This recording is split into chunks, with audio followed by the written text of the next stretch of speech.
jungles of Southeast Asia, it is time for the Ed and Rock Podcast.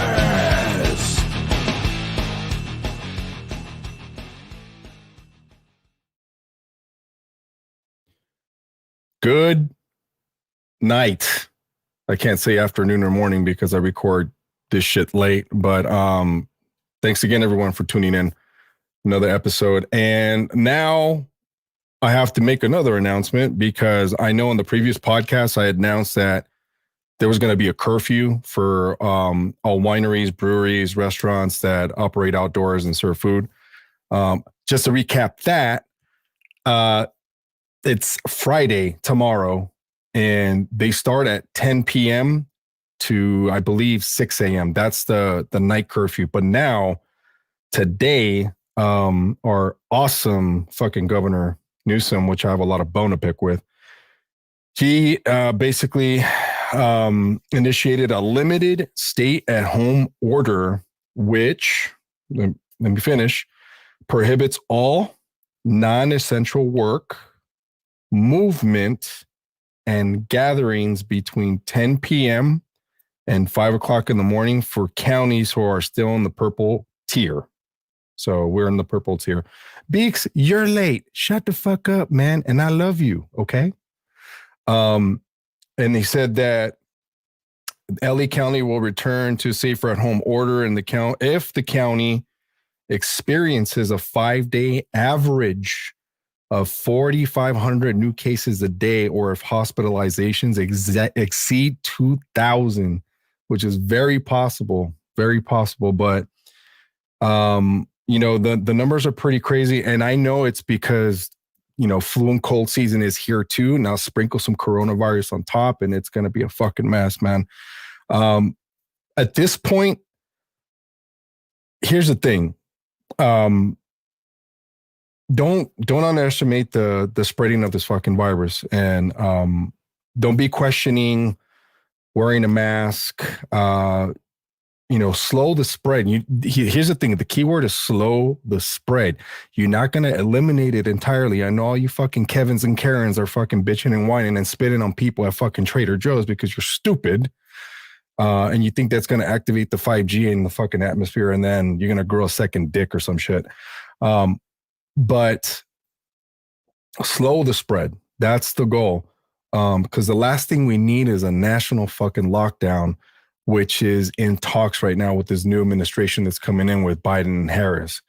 But just a quick announcement, quick reminder. Just the key thing too is to keep your distance and wash your hands. Even if you don't have a fucking mask, do something to cover your mouth. You know, do something. The last thing you need is for you to fucking, you know, infect somebody else, you know? So that's one thing you don't want. And that's something that I mentioned in the previous podcast, which is pretty fucked up. Which I'll recap real quick. A friend, my best friend's friend, was out with her parents, and her dad was going through chemotherapy and whatnot, and this crazy fucking bitch started spitting and coughing all over the places, and he was one of the ones that got hit with the droplets. Rest in peace. It's fucked up. But anyway, that's the announcement. But the real deal here, the podcast tonight is about some crazy stories and some good shit that I'm going to be talking about with this gentleman here that I've known since he was 18. What did Iron Mike say? He did the right thing. Just saying, I don't want no one to get sick. Fuck no, man. You don't want to get sick, man. You don't. It sucks. I already talked about it in the last podcast. And let me just say this.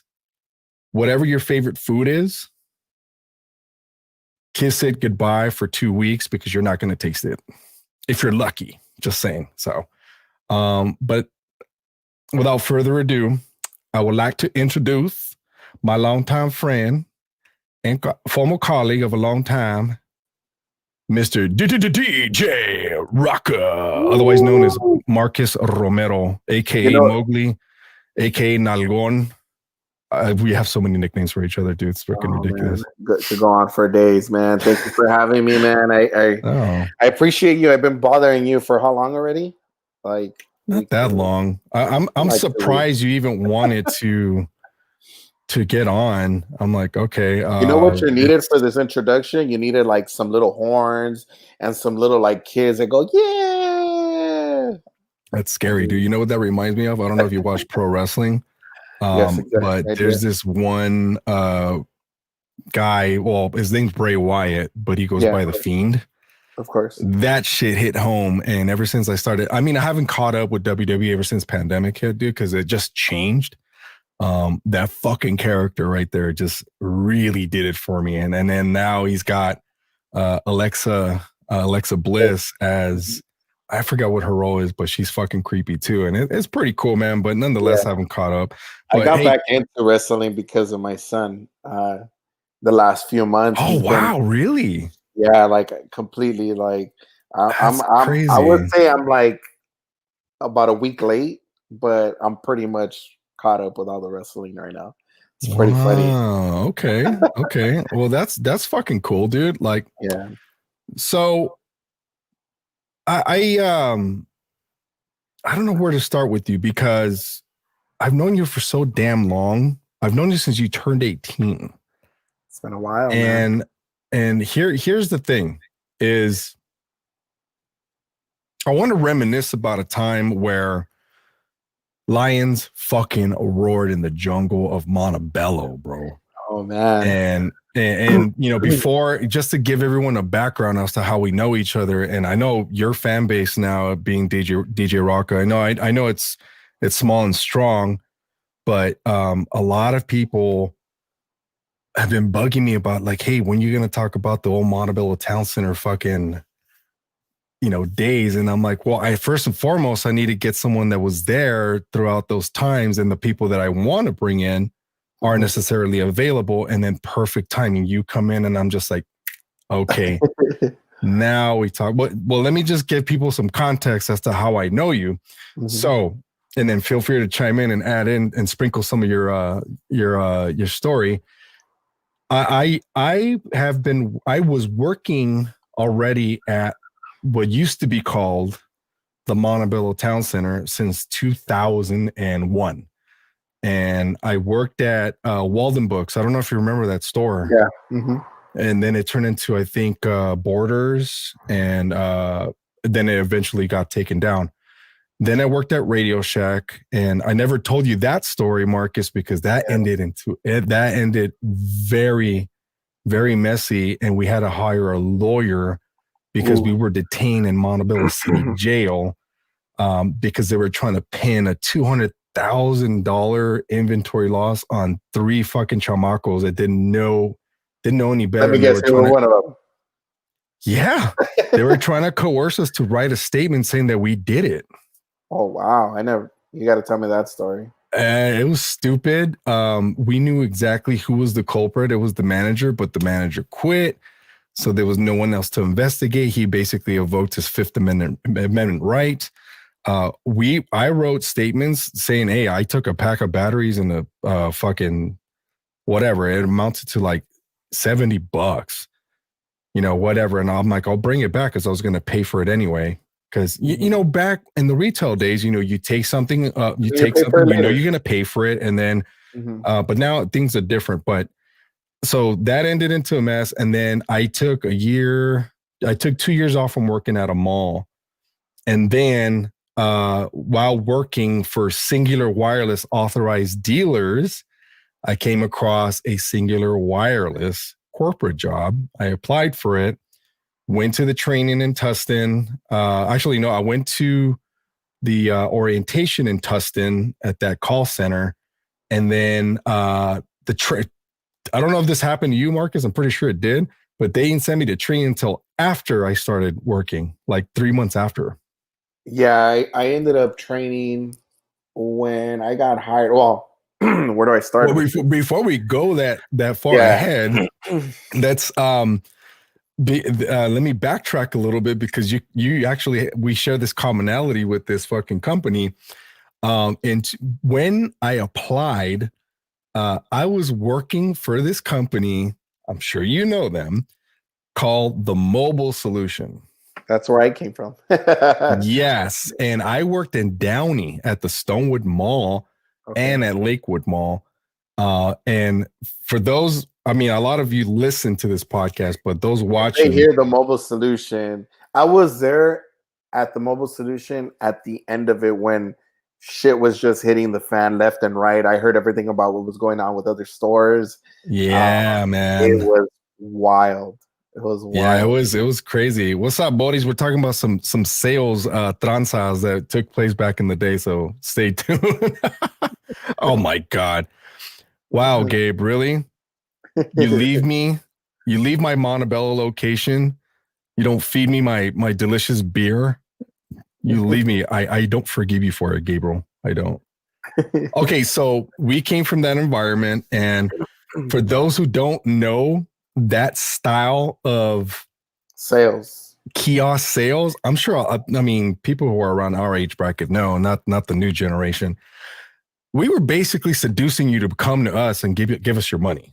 It was weird knowing waking up in the morning and saying like, damn, how many people can I cuss in here? Fuck Yeah. yeah. All right. I was like, how many people can I fuck today?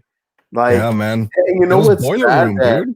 yeah, it was sad because it was like I would always aim at the weakest paisa, at the weakest Mexican Yeah. dude, and like or like the dumb girls that wanted like just the newest phone, and it was Yeah. crazy, man. It was such a high, fast paced Yeah. environment that it was like, Miss, let me talk to you. Let me. Oh, you know what kind of phone do you have? Oh, Miss, you dropped your Yeah. phone. Oh, Miss, you dropped your.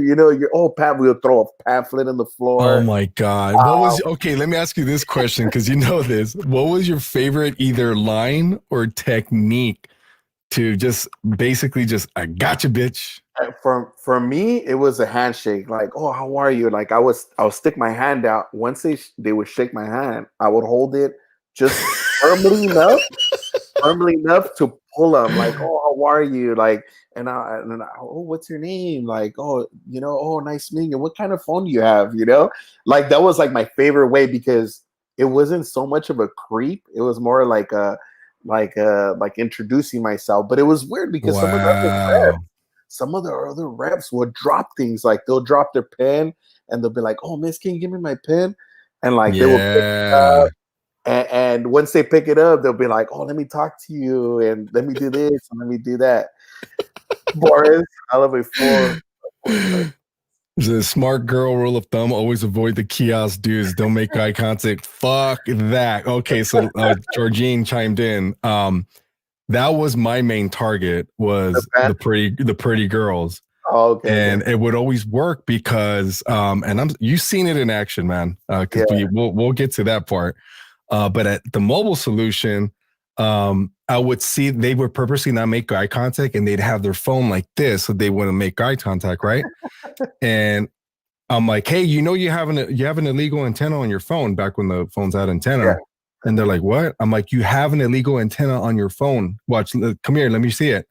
And I put it on, I'm like, oh yeah, and I bring out a ruler.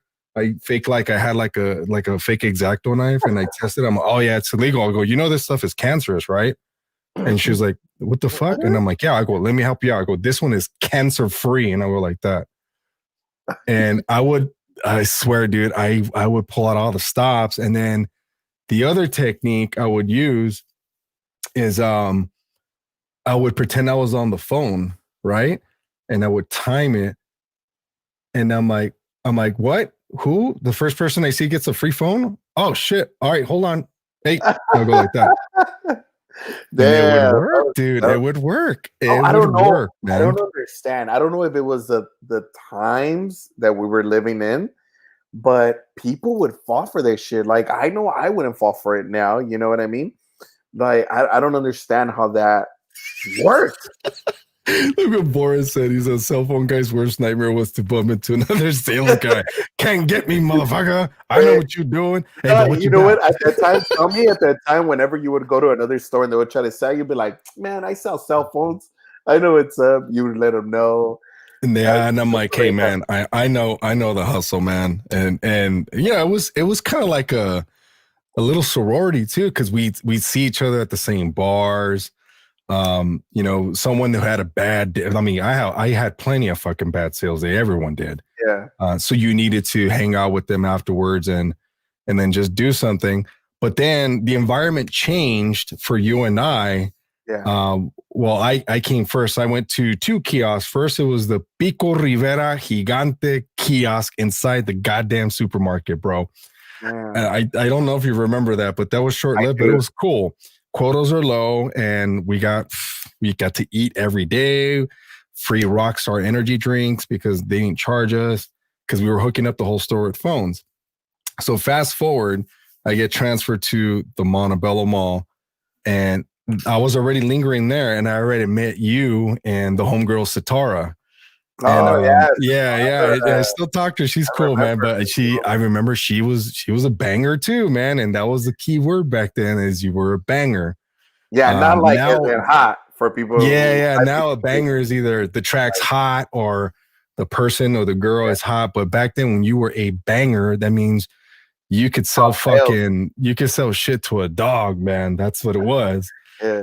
And then I met you, and I'm like, this motherfucker looked like Mowgli from the Jungle Book. I was like, what the fuck?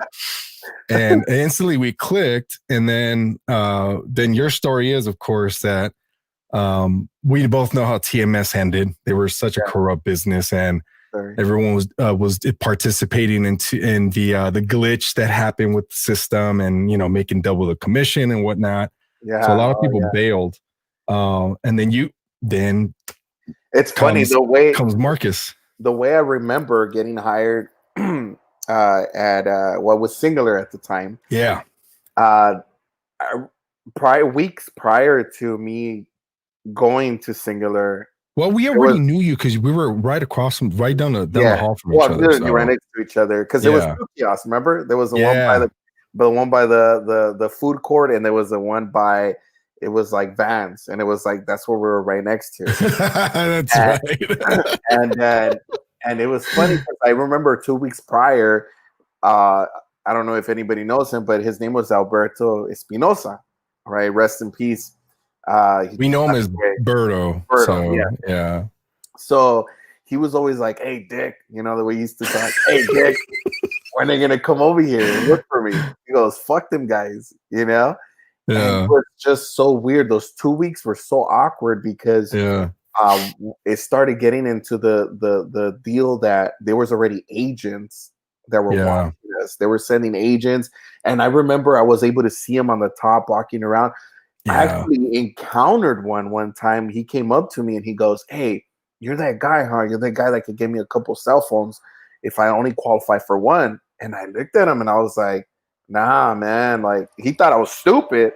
I looked at him, I was like, nah, I don't do that stuff. I don't, it's not me. I don't know who you're talking about, but I could help you get your phone. And he was all like, no, it was you. You're Marcus, right? I'm like, yeah, Marcus is probably telling you the wrong information.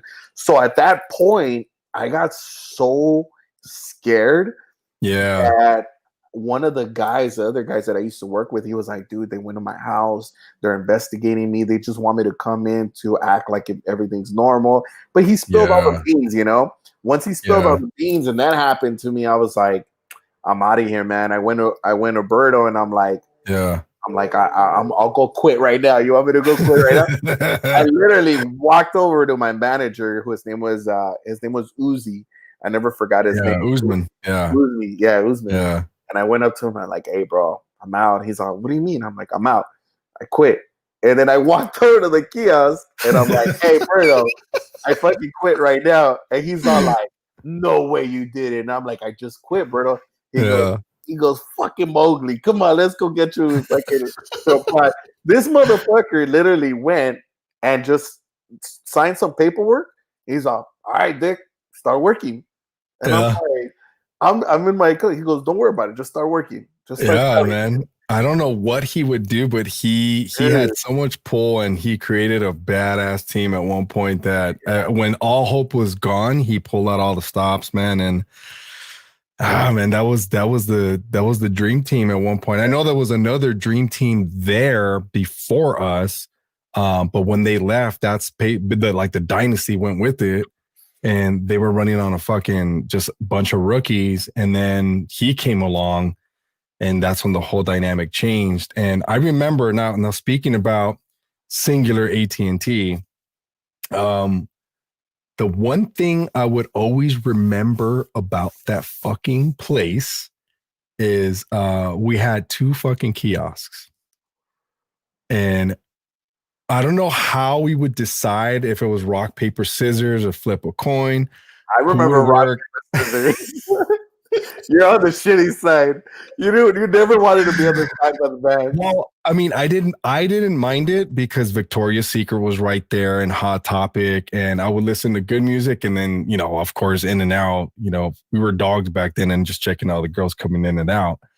But that was my target because I'm like, okay, if I could finesse these pretty girls that don't want to make any fucking eye contact, then the other side should be a breeze, because you know as well as I do, the other kiosk sold itself. Yeah. And people would just come because the food court was right there. The location was so fucking perfect, man.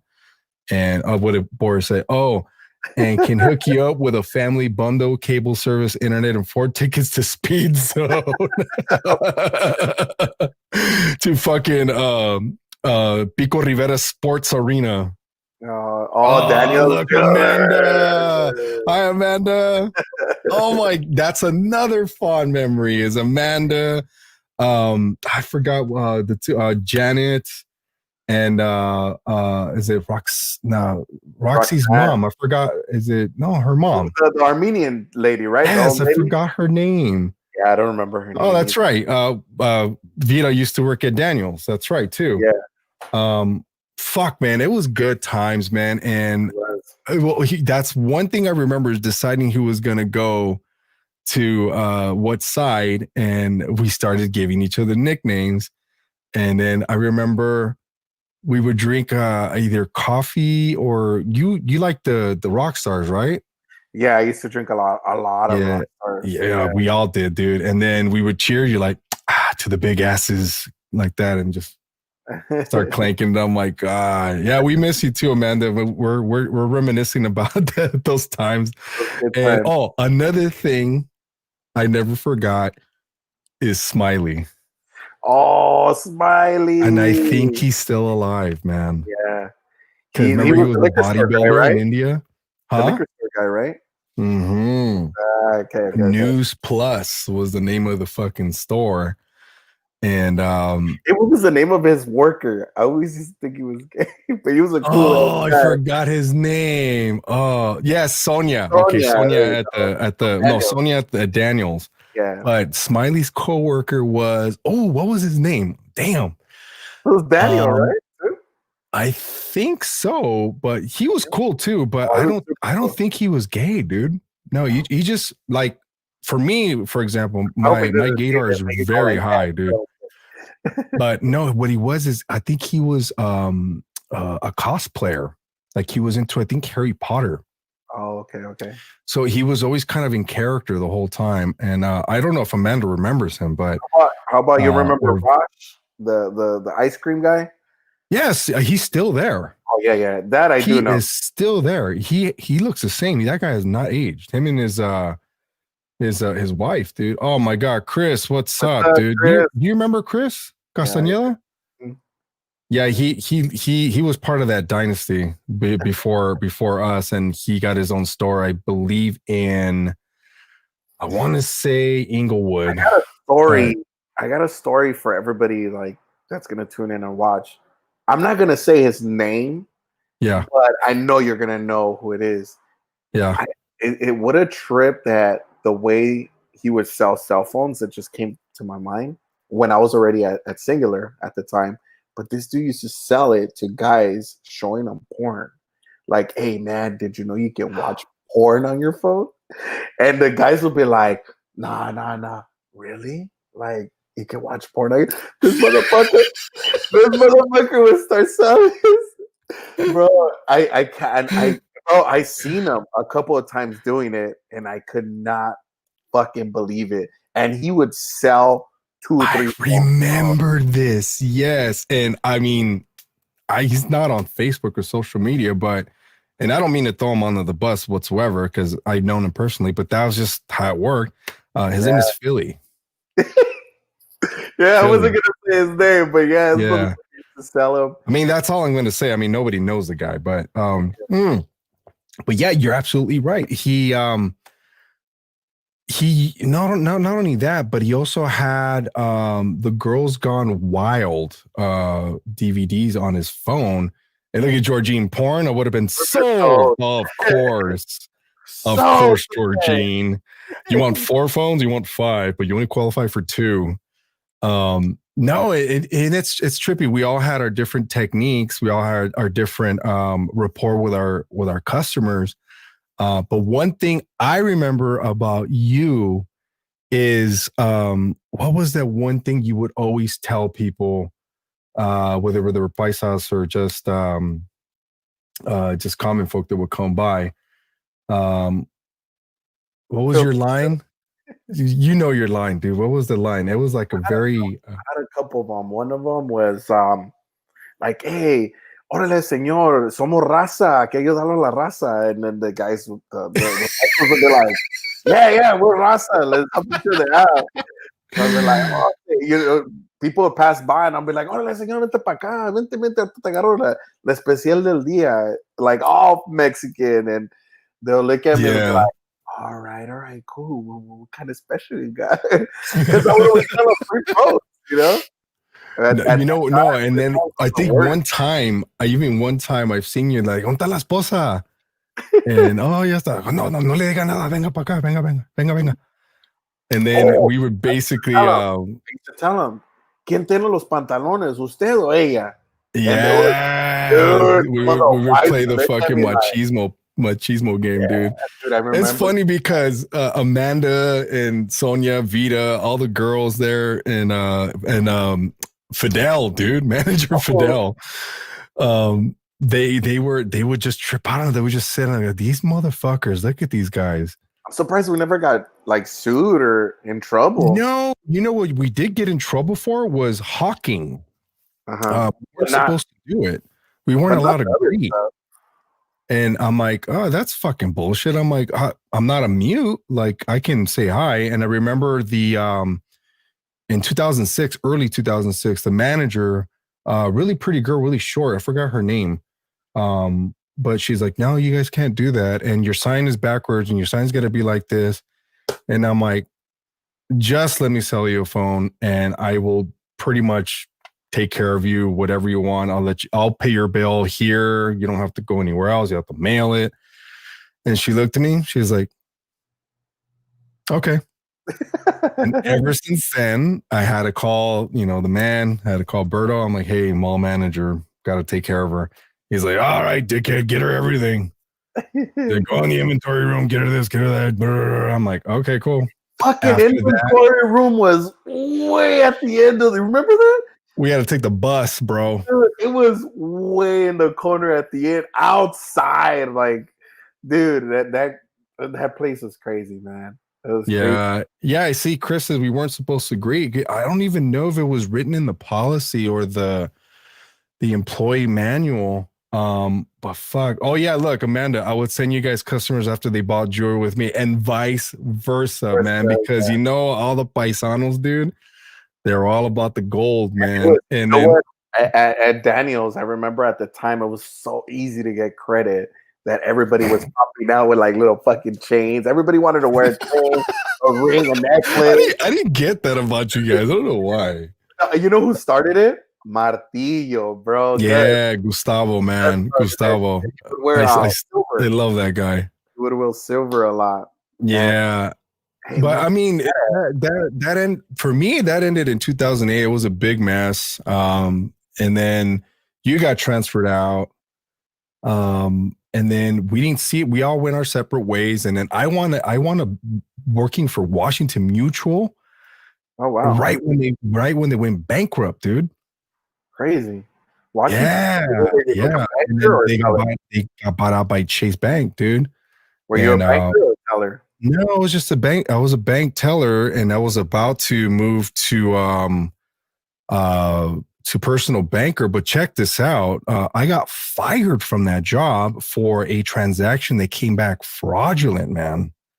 Oh shit. And that's what you sign up for. Like, even if you don't have any control over the situation and you took all the initial steps to prevent it, if it comes back fraudulent, you're fucked. You're automatically terminated. And it was a $1,350 cash withdrawal that some short little cute Asian girl did. And I even asked her about her last name because her first name was Olive, her last name was Jackson. And just to prevent from any kind of, racial profiling or anything like that, I'm like, oh, Jackson. I'm like, that's an interesting. He goes, yeah, my husband's black. Cool. All right. Checked everything, got the money out, and yeah, dude, it's like, fuck. How much money was it? It was $1,300, $1,350. So I was like, shit, dude. And the lady called the branch. She goes, hey, some money's missing from my account. What the fuck? And that was it. But I took my vacation before that just to use up my PTO. And I came back. And I'm like, hey, when I come back, I think that's it, huh? And he's like, fuck, I'm going to try to fight for you while you're gone. I'll tell you, more than likely, no. It has to do with fraud. Yeah.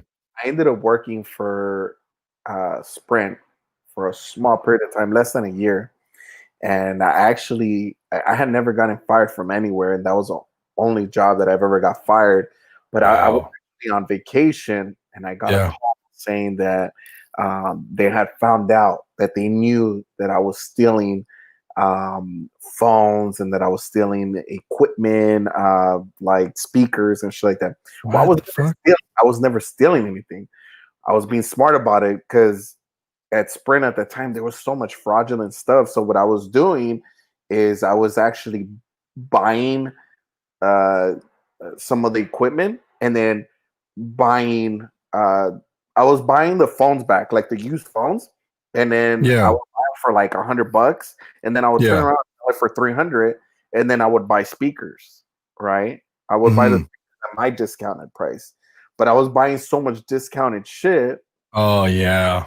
They were like, dude, like this guy's doing something weird, but it was just me buying stuff at my discounted rate. And then I was selling it outside on the street for more. So I was making money for like a good 5 months. And it was a girl that got upset that I bought off 5 cell phones from a guy. And she was supposed to buy it and she got pissed off and threw me under Oh man, that's so fucked up. That's the whole. What location was this? This was the location in Universal, Studio City. City. Okay. Because I worked for Sprint for almost for the first. I worked for a dealer.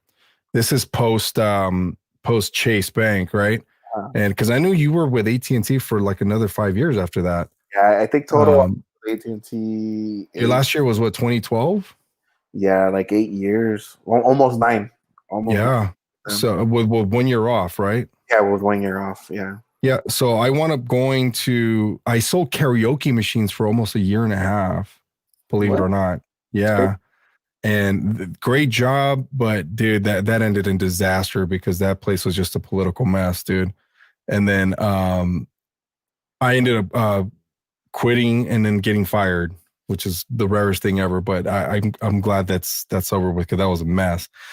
Then I get a job at the West Covina Mall at a Sprint kiosk. So I'm like, okay, I'll give it another shot. I felt like fucking Michael Jordan joining the Washington Wizards, bro. You were just you were giving it your last push, right? Yeah, I'm like, let's see if I could win a Super Bowl or even make the playoffs. Let's see what happens. But no, by then, 2011 was just a whole different game, dude. A lot of things changed. There was a lot of rules. Our competitor was right across from us, Best Buy Mobile. I don't know if you remember that. Yeah. But the good part. Oh my God, Bodhi said one last tranza, and then it was then that's when I met my manager at the time, which was Carlos. And to this day, man, I still talk to this guy. And the homie Preston, Andre. I met a whole group of people that taught me a different aspect of the art of closing, not just sales, dude, but closing. And I saw techniques, dude, that I've never seen before, man. From the greet to, building the rapport like as quickly, like within 30 seconds, and then closing and swiping the credit card and then activating the phones. I'm just like, holy shit. Like, and what's that? Did they ever teach you the T? Like Yeah. right when you get them? Yeah. Hey, you know what? The pros and the cons. Like, what are you getting here? Look what you're getting here. And then you're like, you're going to get this more here, this more here. What else? What do you have to think about? What's interesting, Marcus, is I fucking learned that you don't write anything in black ink. Yeah, because color marketing states, apparently, this is alleged, I don't know if it's factual, but color marketing states that black is a very intimidating color. Blue is the more warming color, and red creates kind of hormonal, makes you angry, and then yellow makes you anxious. That's why a lot of fast food restaurants, Marcus, are red and yellow. Mm-hmm. That's crazy, right? Think about Carl. Old techniques. Carl's Jr., McDonald's, Burger King, In-N-Out, Raising Cane's, Chick-fil-A is red. Like, that's what I mean. Like, it's hormonal. But it was good, dude. And then December 2011, dude, during the holidays, that was the worst performance of my life, dude. Actually, no, I take that back. It wasn't. It was my second worst performance. I flopped. I could not sell shit, dude, for some reason. You were selling, or was it because you were not into it anymore? I think I had one foot out, dude. That's what it was. And I'm like, I don't know if I'm like, dude, I'm in a fucking mall again. And I'm like, is this real life? So they transferred me to a different store. It was slower. And I'm like, God, dude, here we go again. So, and then I went back. And then I'm like, fuck it. I'm going to go work for Sprint corporate in Westwood, bro. Yeah, that's crazy. Right down the street from UCLA. And oh my God, Marcus, this is one thing I don't think I've ever told you. That Westwood store is right off of Westwood Boulevard in Ohio, right down the street from Wilshire, where the Westwood Village is, right? Yeah. And it was considered what is called an A store. I don't know if you remember that. Yeah. Because we offered repair and all that shit. Guess who my customers there were, man? The people from AT&T? No, you're going to trip out on this. One of my customers, I still have her number to this day, but I don't know why I would call her for any fucking reason, is Vida Guerra. Ah, okay. The model girl. Model. Yeah. That was one. Josh Brolin, actor. Oh, wow. Okay. What's that other guy's name? Cat Williams. Oh, wow. Okay. Dave Chappelle. And these were your customers, like they would come in and buy. Yeah, they would actually park in metered parking and then come in. And I was like, oh my God, look at Martillo. Good times, BJ Brewery. Fuck, man. Finally tuned in, bro. Tuned in. I know. And dude, that place is long gone. Memories are only on our head, dude, from here on out, man. I miss everyone there. But back to the Westwood store, dude. And then every fucking week, bro. Oh my God. Look at Josh. You had me at Vida, bro. But wait till you hear this one. So at least once or twice a week, Marcus, before we would close at 8. Yeah. We wouldn't close at 9. At 7:55, at least once a fucking week, I'd be closing the door and I look up. I'm like, oh, God damn. Why? Guess who would always come in? Late. Yes. Vida Guerra. I wish. No. Suge Knight. No, really? Yeah, man. And it was one of those, like, I mean, I'm not very intimidated by a whole lot of people unless they're a professional athlete, like a football player, UFC fighter, or a guy like that guy. Because I looked at him, I'm like, God damn. But I would always address him as Mr. Knight. I Yeah. never called him Suge. Because I knew I would see how he would treat some of the people on our staff when they called him Suge. I would always call him Mr. Knight, and his whole demeanor would change, Marcus. And fuck, man, the reason it would come in is because really cool though. Like it was. He told me a lot of stories. He told me a lot of stories about Tupac. I never asked him the question because I didn't want to. Even though everyone's like, dude, you talk to him real well. Can you ask him who killed Tupac? And I'm like, I'm not gonna fucking ask him that, dude, because Tupac's dead. You're not gonna let the homie fucking rest in peace, dude. And and he would come in with his daughter, and they smelled of the dankest weed ever, dude. It was fuck, man. I'm sorry, I'm getting distracted here. They wrote, Chris said BJ, hell no, it was Applebee's. Oh, okay. So let's. It was, we used to go to, what's that Asian place a lot? Ikari, sushi. Sushi, yeah, that was a spot. I would go to BJ's a lot with Berto or Applebee's. It was always, let's go to, what was the name of that spot? What's the name of the, I can't believe I'm Benihana. Benihana. Hey, let's go to Benihana. Benihana. Hey, Dave, let's go to Benihana's. I'll put it on the P card. Yeah. Put it on the P card. Yeah, and what's funny is that I remember one time Berto, still I fucking rest in peace, Berto, man. He had a contest, remember, to see who would sell more, and he would take us to the movies right there at AMC. Yeah. And then Chris said it was before you guys. Actually, Chris, no, I was part of your crew until I was there too. until Pedro Infante transferred me out because apparently this is before you too, Marcus. There was one guy on that legacy team that I did not like at all, man. Oh man. I'm like, dude, I'm gonna fuck this dude up because his name was Joel Jaramillo or something like that.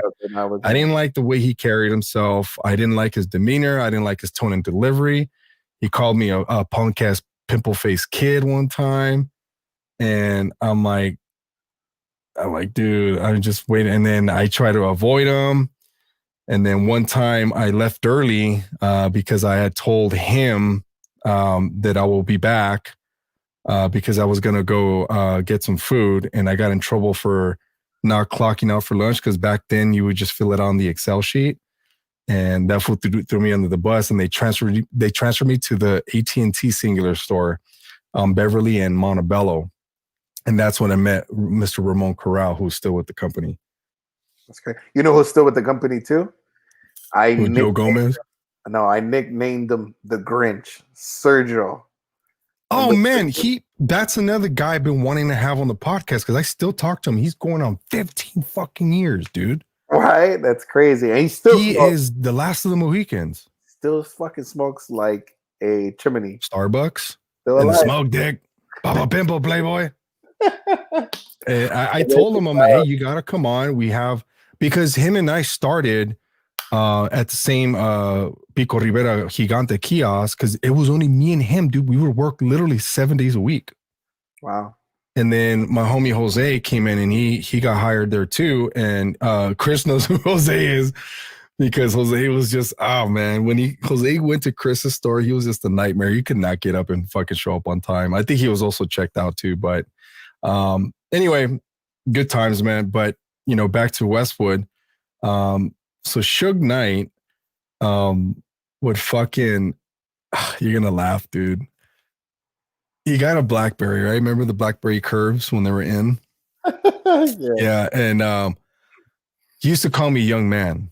Yeah. He says, young man. I'm like, what's up, Mr. Knight? How can I help you? I need you to help me set up my gangster mail. And I'm like, your gangster mail. Yeah. Like, show me. Yeah, this thing right here, gangster mail. And I'm like, oh, your Gmail. He's like, yeah, Gmail, man. Know what I'm saying? He's like, gangster mail. And I'm just in my head going, wow. And he couldn't read or write, man. No way. Yeah. I mean, he had some literacy, but not fully, man, not to the fullest extent. And I mean, I didn't want to judge the guy because fuck, man. Oh my God. Look who popped in. Oh no. Fucking Miklo. Pero. Good time at Spicy. Fuck. Did you know about Spicy's? Did you know about Spicy's, Edgar? Spicy's right there in West Covina, right? No, it was well, the reason he mentioned it when I was still at the kiosk, this was I didn't hang out with him Spicy's. that much. Yeah, Oh it my was God! Look what Chris said. Yo, Ed. So true story. I was supposed to go to the Gigante kiosk, and I convinced Pedro to send you. What a dick! He said, "Send the rookie, dude." Fuck. funny, but it was something around the lines where Spicy. me and fucking Mario, we started Yeah. going to the strip club like every fucking week. Mm. Yes, I remember now. Yeah, so Yeah, Mario, it was. was the first guy to take me to my first strip club ever. Oh wow. Okay. Yeah. So he was like, "Hey, have you ever been to a strip club?" I was like, acting like I did. I'm like, "Okay, yeah, let's go." So I'll fucking tell a story. This shit was crazy. So I'm Spicy's there. in Whittier, right? It was Whittier, yeah. Yeah, right across from the 7-Eleven. Mario saved my fucking life at 18 years old, bro. We go Shut the into, fuck up. I swear to God, we go inside the fucking strip club, and he thinks I've been to a strip club, which I Oh no. haven't, right? So I, not even fucking 5 minutes, bro. I sit down, and a girl comes up to me, and I'm like, all right, cool. She takes me, and Mario's all like, "You're going already?" And I'm like, "Yeah." I mean, she just pulled me. So I go to the back and I sit down. The girl starts doing her thing, and I'm just sitting there enjoying. A song goes by, 2 songs go by, 3 songs go by, 4 songs, 5 songs, 6 songs, and like at the 8th, Oh 9th song, no. you remember how expensive they were back then, That's at right? least Like that's at 35, least $1,000, man. like $35 a song or something like that. Yeah. And 8 or 9 songs go by, or a little bit more, and she goes, "Hey, when do you want me to stop?" And I look at her and I'm like, "I don't know. When are you gonna stop?" You know?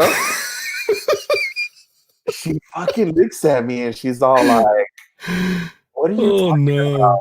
And I'm like, "Well, Oh shit, I'm man. like, you pulled me back here. I don't know." Like, and at this time, Mario's in the front, just fucking chilling there, like by himself. Yeah. So the girl starts crying. "Oh, you're another fucking asshole." Da, da, da. And I'm like shocked, bro. I don't know what the hell's going on. I'm like, why is she? Oh no. So the guard comes back and he goes, come here, son, come here." And I go, "What happened?" And he goes, "You owe this girl, I think he said like $600." And I'm Oh like, shit. "What?" And I'm like, "I didn't even do nothing to her." I'm like, I literally sat down the whole time. And Mario goes, "What the fuck? Did you fuck her? What did you do to her?" And I'm like, "Nah, bro, I didn't do anything. Like, I just sat there, you know?" So Mario's like, "What the fuck are we gonna do?" Because the guards came in and they looked like they wanted to beat us up, bro. Oh And shit. I'm No. like a scared little kid, bro. Like, what? Like, what's gonna happen to me? So Mario goes, "Go to your bank account. Go to your bank account." And then I'm like, fuck, well, my check hadn't kicked in yet for the next Yeah. day. It was like a Thursday night. And I'm like, damn, I only have like $350 or something like that. He goes, "Bring it all out." That fool shot me the rest of the money, which was, Oh my God, dude. he gave me like a 280, $300, bro. So he gave me the money and I fucking got it. And they weren't letting us go, bro. They were like standing there, like making sure the girl got paid. The girl's fucking crying her eyes out and shit. Oh my God. Yeah, so Mario, I was like, "Go give it to her, fool. I don't want to fucking see this girl." He fucking goes, gives it to her, and then they're like, "We don't want to see you guys back." And I'm like, "Well, What? yeah, but Mario saved my life that day." Oh my God. Fucking Mario, dude. My first time at a fucking strip club. Holy shit. And I remember I had a customer from Spicy's. Her name was Vanessa, I think. Yeah. She would always go to Hollister And now it makes sense why she would always mad dog you when she would come. She would come by. Bro, I don't even know what girl it was, man. It was She's really pretty. I'm like, she was actually too pretty to be a stripper. I was like, what the fuck? And look at Mario. The moral of the story is we had to find another strip club. No, that chicken thought she had paid rent with you. Fuck, man. Fuck, dude, that's fucking crazy. That's what I get for trying to act hard with Mario. I was trying to be all cool. Yeah, I've been to a strip club. Like, I'm 18 Mario years old. Captain Save-A-Ho. You know what's funny is we had gone to when was this? This was around, again, 2006 was a crazy fucking year for that whole crew. Yeah. And I remember it was around August, late August, early September, right before I think Labor Day. Nicolas. Nicolas. If you've been there, you're immune to coronavirus. Well, for some people. But I think it was Imperial Showgirls and Pico Rivera off of Passons. And we went there with that place. They protested, like, yes. Do you remember that? Yeah, standing outside, like they wanted it closed. Yeah, they were basically like, you know, calling us heathens and sinners and whatever. I'm like, look, man, yeah, I'm not here for any of that. So we went in there, and back then they just had like party chairs, bro. Yeah. The regular, before they got the whole place outfitted, and that was fun, dude. And you know, the lap dances back then were only like $10. So, and it's like, fuck, dude, it's crazy. What is it? Yeah, on Washington. No, it wasn't Washington. It was Slauson and Passons. Yeah, right after the train tracks. Yeah, you remember really well, bro. I'm cursed with a really good memory, dude. You're not gonna believe it. And Chris said it's a culichi town now. Yes, it is actually. But I remember that, and then I remember back in the day. Fuck, dude. I remember one. I'm not gonna say her name. One of our old colleagues at AT&T Singular was working there and had no idea we were going there. I know who it is.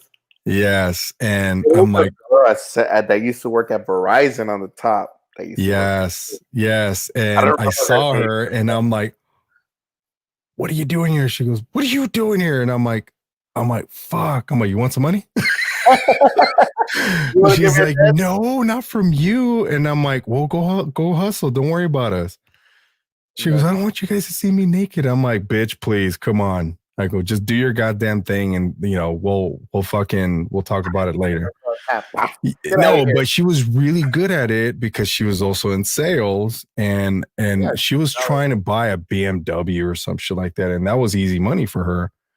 And you know, I wasn't mad, dude. What the fuck? Like, you know, now it makes sense how a lot of these girls that we knew were either go-go dancing, they were stripping, or they were doing private parties on top of, it was like their Uber and Lyft, man. That's basically what they were doing. And I never hated the game, dude. I never hated the player. I'm just like, hey, man, whatever means to survive, which brings me to something I discovered about you that I did not even fucking know you did until like that I was a stripper. You found out? Yeah, that you were a fucking that you owned a culichi town.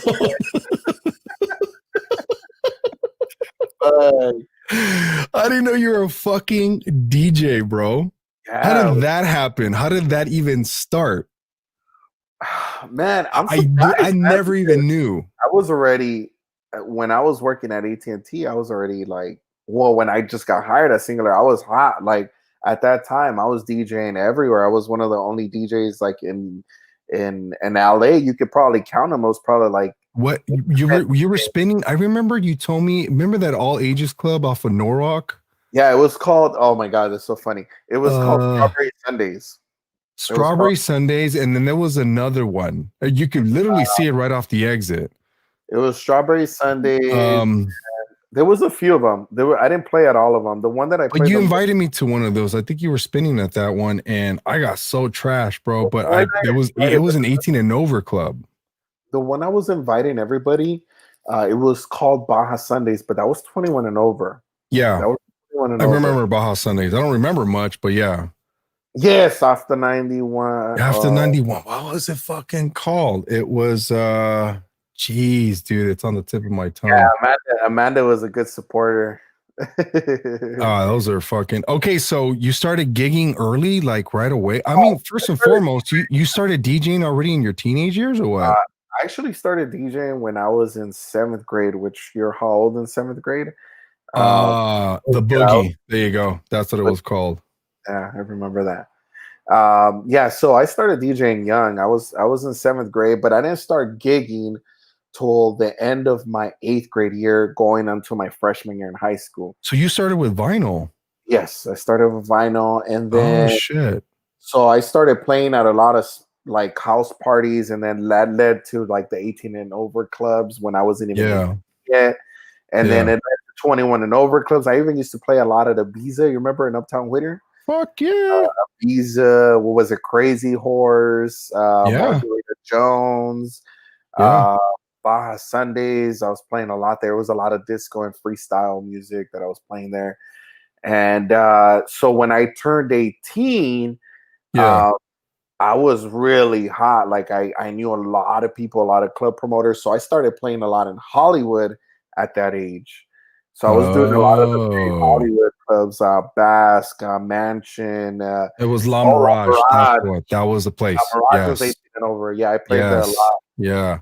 Oh, that place was grimy, bro. Well, where in Hollywood were you playing, dude? So I was playing at Basque. I was playing at Cinespace. No shit. Mansion. Dude, this is when I was 18. Cinespace was so dope, dude. Yeah, then I ended up getting a residency. I got a residency at Florentine Gardens and at Arena, which was 18 and over. Oh, the good old Arena, man. Yeah, at Arena. But Arena, it was on a Friday night, and it was hip-hop. It was hip-hop. So I remember playing with a lot of, like, the big DJs that are out now, like DJ Inferno from Power 06. Oh, wow. Syph. Echo, Big Syph, Eric Deluxe. Well, those guys, I actually met them at another club in downtown LA when I was 18 called the Grand. And oh my God, the Grand, dude. The Grand was one of the hottest clubs in LA for years. I remember, years. Yeah, so I had met those guys there. So that's how my whole DJing career started. Yeah. And I had joined a group called Cali Kings when I remember this, And the Cali Kings were part of the Baker Boys. Yes. And that's where I had the opportunity to DJ for a lot of big artists. Like I got to DJ for Mac 10. I got to DJ for Glasses Malone. Your boy, the rock star, the guy that has that old song. It's a Dodger song. The one goes, "We run LA." You remember that song? It goes. One for the money, one for the, and they played at the Dodger Stadium. It's Gary Newman. Is it Randy Newman? I said Gary Newman. Randy Newman. Yeah, and it's the song is New York City, like that. Yeah. So it was crazy. I got to play for a lot of these artists, and that's kind of like the whole club scene, and that's where I was really like, dude, no shit. And this is what, at 20? I was 20. Yeah, I was 20. God damn, dude. So when you turn 21, you already established a fucking rapport with these people. So where did you continue with these residencies, or did you start playing other clubs? Well, to be quite honest with you, once I found out I was going to have a kid, I was like, man, I want to go to school for radio broadcasting because I wanted to create a show. I wanted to create a show or maybe end up in the radio, kind of like Eric did, like some Big Syph, where they had their own radio show. Yeah. Throughout the day, right? So I went to a school called the Academy of Radio Broadcasting in Huntington Beach. And I finished that, but I never really pursued it after that. I just kept, I kind of fell off the map as a DJ. and just being a dad. And a few years later, I was like, you know what, I want to do this again before I get older, right? Yeah. So I came back little by little, and but I focused on events like weddings, quinceañeras, Oh yeah, because that's where the totally. money was at. Oh, Yeah, I was definitely, getting paid man. good money at the clubs, 300 for an hour, 400 for an hour, Oh shit. up to like 800-900 bucks for an hour, depending what club Yeah. it was. But for an event to have events on a weekly basis for a wedding, I can say that where I'm charging 2 grand, Wow. it was just a big difference. So I And would two rather, grand is cheap. yeah, it is. It Two really grand is. is cheap, man. I know this from experience because my DJ wasn't that much, but it was a little over that. But the quality that I hired, man, shit. If I would have known, I would have hired you because I didn't know until like later. Yeah, Um, but it's the whole thing with the mobile gig. It's really mhm, about presentation, um, talking on the microphone, yeah. uh, being able to control the crowd. Because man, I have some crazy stories about people not being organized, Mm. weddings getting ruined. Man, I remember. What?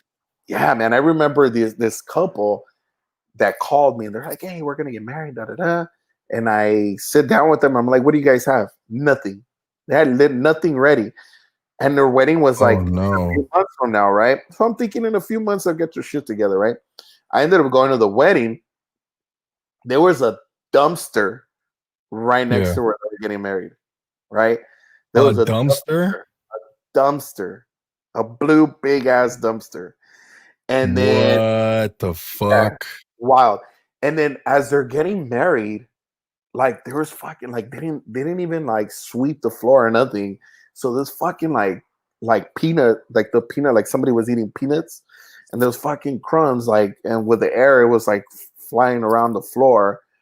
And then as they're doing their vows, the fucking neighbor starts bumping Mexican music Oh loud. no. And I'm like, what? Like stuff like that, man. I could tell you stories for days Shit. about stuff like that. Yeah, it was crazy. I got to the point where somebody had to go and like knock on their door and like, hey, can you guys lower the music? They're getting married at their house, you know? Can you guys just lower it for a little bit? But dude, they didn't even move dumpster. They didn't move. Dude, they gave me a. Whoa, They didn't even man. think about where to put me, and they just put me like in a little corner, and there was fucking chairs all over.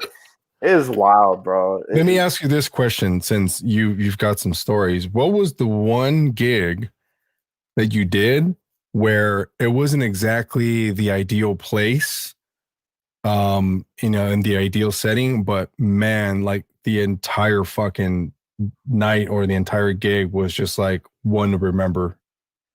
There Oh has man. to be one. All right. There's this one wedding that I do remember. It was a military wedding Oh, out in the yes. cathedral. So Yes. you got to remember that a lot of these military families are really conservative. They don't like Yeah. cut music. They don't like any of that. Yeah. So, so I get to the place, beautiful place. It was a beautiful wedding. Like Yeah. everything was beautiful. So once I started playing, um, the bride comes up to me. She goes, "Hey, can you do me a favor? Like, you see that family right there? That's my family. They like a lot of like gangster hip hop." And I'm like, okay. And I'm like, well, what do you guys want to hear? Like, she's like, can you guys play like Tupac, or can you play, No. yeah, can you play some Snoop Dogg? And I'm Yes. like, I'm like, all right, cool. So I'm nervous because these other people are like, they're super conservative. So I Yeah. start playing. The first song I played was the Get High. All these niggas and all these All hoes. these hoes ain't some here going fuck. Yeah, that's All right. dude. Everybody gets up from the other family. And the No. guy comes up to me and he goes, hey, can you change the music? There's a lot of cussing. And I'm like, honestly, like the bride requested this. I'm like, you want to talk to, the groom. You want to talk to the groom because I have no control over this. So they started drinking. Right? The people that are conservative, right? The conservative, they're just sitting down drinking. I shit you not. Like within an hour and a half, maybe 2 hours, they're already like bellows, right? They got Yeah. up, bro, and they started dancing with them. Like the whole time, oh, No. I was playing my neck, my back, My lick back, my lick pussy. my pussy and my I was playing fucking good. I was playing some of the dirtiest. Ain't no fun. I was playing. Oh, dude, the classics. Dude, it turned out to be such a good night that Yeah.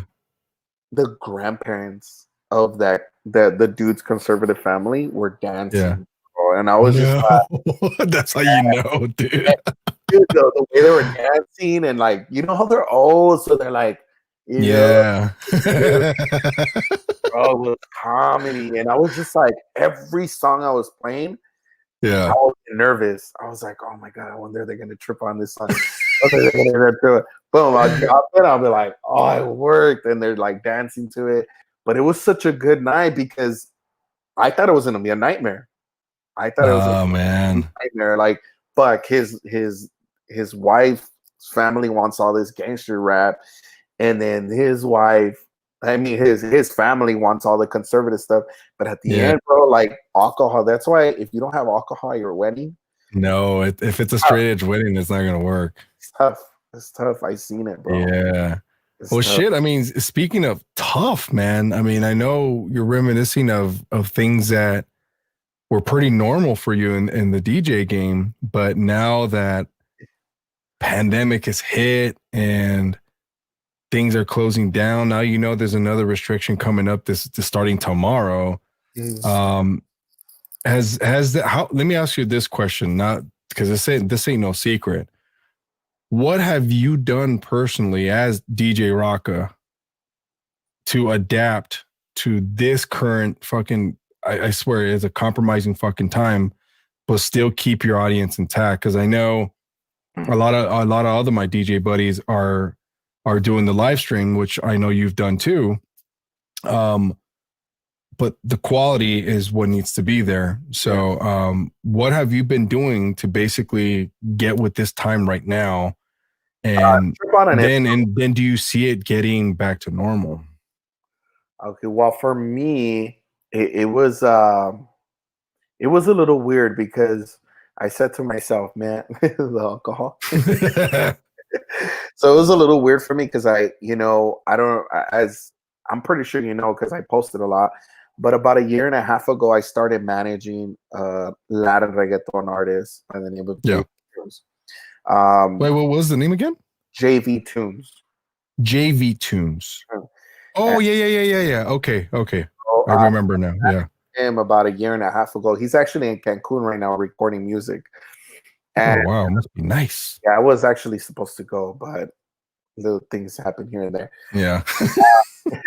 So then, um, I started managing him, and when I started managing him, he was like, "Hey, bro, you should start doing the lives." So I started doing the lives with reggaeton music, Yeah. but everybody was doing the same thing. Everybody, Mm, unless you're producing music and you're playing yeah. different music, then you'll catch the people's attention, right? But I was doing the same shit everybody else was doing. So I said, you know what? The hell with this. I'm gonna bring out my vinyl and I'm gonna play some disco, right? Some old school 80s. No shit. So that's what I did, and that kind of gave me another audience that I didn't Mhm. have before. Uh like the little older audience, I would say in their 40s and their 50s, and that they reminisce on the freestyle music, on the 80s music. So now I'm part of this show that's called Mixing with Vinyl Only. They have me like every other month or once a month. I'm sorry. They have me once a month and they throw me on there, and I literally play all vinyl, whether it's house music, 80s, um, disco, freestyle.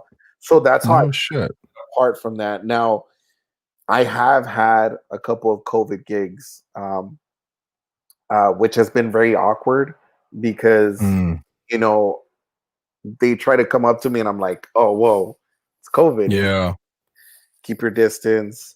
I even tried putting like a little note, like if you need a request, text me on my phone number. Yeah. You know what I mean? And months ago, I actually had a scare where they were like, "Hey, man, like a lot of people from the party where you played at got COVID," and I was like, "Oh, I didn't fucking get close to anybody. I told everybody to stay away from me, and I was wearing a mask the whole time, and all these people weren't wearing masks." So I was just like, dude, I got tested, came back negative. I was like, okay, I'm cool. But it's just so awkward to try to adjust to what we have now. So now, there's these underground parties, right? Wow. Yes, I've been hearing about these. I'm actually gonna play on one on Saturday. So, but I go throw on my mask, make sure I go do my thing, bounce, right? Get out of it. But a lot of these underground parties that I've seen are crazy, like it's funny you mentioned that because I've also seen the for a while they were doing the Airbnb parties in the Hollywood Hills, and they just fucking laid the smackdown on that shit because it was literally a super spreading like party. And that's what I'm saying. Like, do you think it's gonna get back to normal? Because like, fuck, man, I think that this is just my opinion about COVID. Is it's a real fucking thing. It's devastating, but will people take the vaccine is one question I had. And if they do, how effective is it going to be? And then we have to worry about side effects. A lot of people won't. I know that. Yeah, I'll give you my opinion. For me, I never even got the flu shot. I get it every year, man. I don't know what's in these shots. This is how I feel. I don't know what's in these shots. I don't know what they're putting in my body. I'll tell you what it is. They really explain it to you when you get it. Yeah, I never really done my research. I guess I was brought up with that mentality of like, oh, why do you need that for? Like, and because we're Mexican. That's why. Yes. 100%. Well, we survive on Vicks and fucking 7-Up, dude.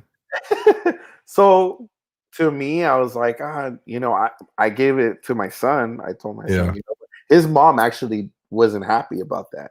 His mom was like, oh, why'd you give him the shot? Don't do it without my consent. Like, I don't know if I want him to get a shot. So and then at that point for me, I was like, oh, well, let's just give him the shot. Like they're telling me it's going to be good for him. He's not going to get sick. So, I mean, I never got a shot as a kid, but you know what I mean? That's what do you say? Well, here's the difference. And I should mention it. Let's see what Anthony says. I never got the flu shot, but I'm going to take this vaccine. Not trying to get, Anthony just recovered from COVID and he still has some lingering effects from it. But here's what I mean is, I'll use the example of the flu shot. There's a nasal one. I don't know if you know that. Mm. They squirt it up your nose just like, a nasal spray. And then there's the needle. But the difference is the nasal one is the live virus, which apparently I've been reading more studies on that, way more effective because you actually contract the flu.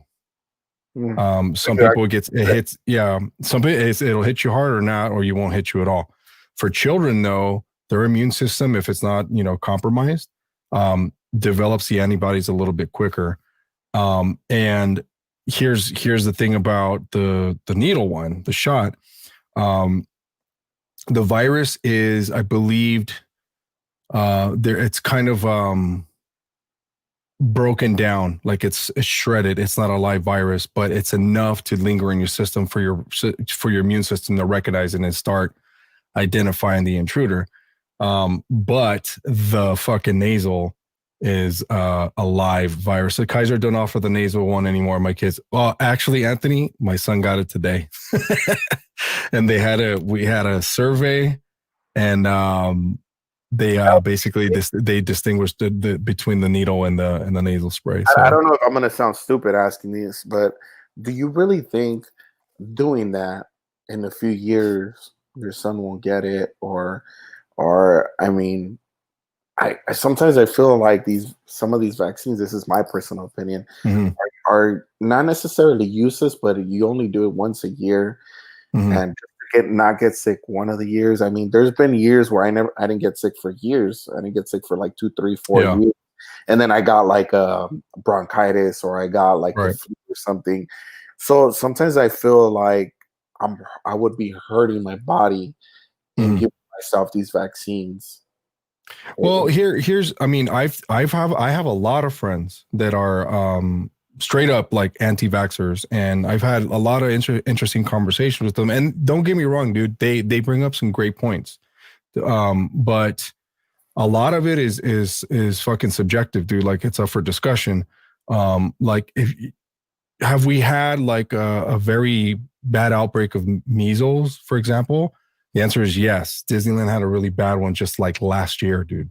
Mhm. So, but does that mean that if you're vaccinated, right, and you come in contact with the airborne, because that's what measles, how it travels through the air.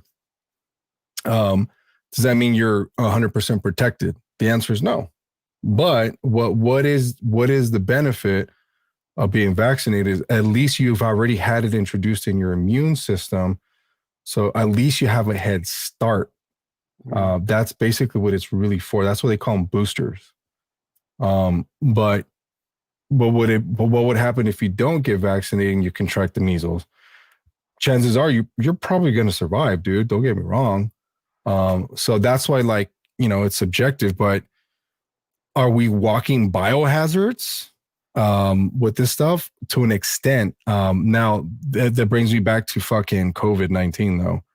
Are we walking biohazards? The answer is yes. We're easily fucking spreading this shit, and it's weird because it's not necessarily like the flu. It's a little bit different. It's structured different, and I became obsessed with it, man, because like I mentioned to you before, my wife contracted it at the beginning of the month, and her sense of taste and smell has not come back, dude.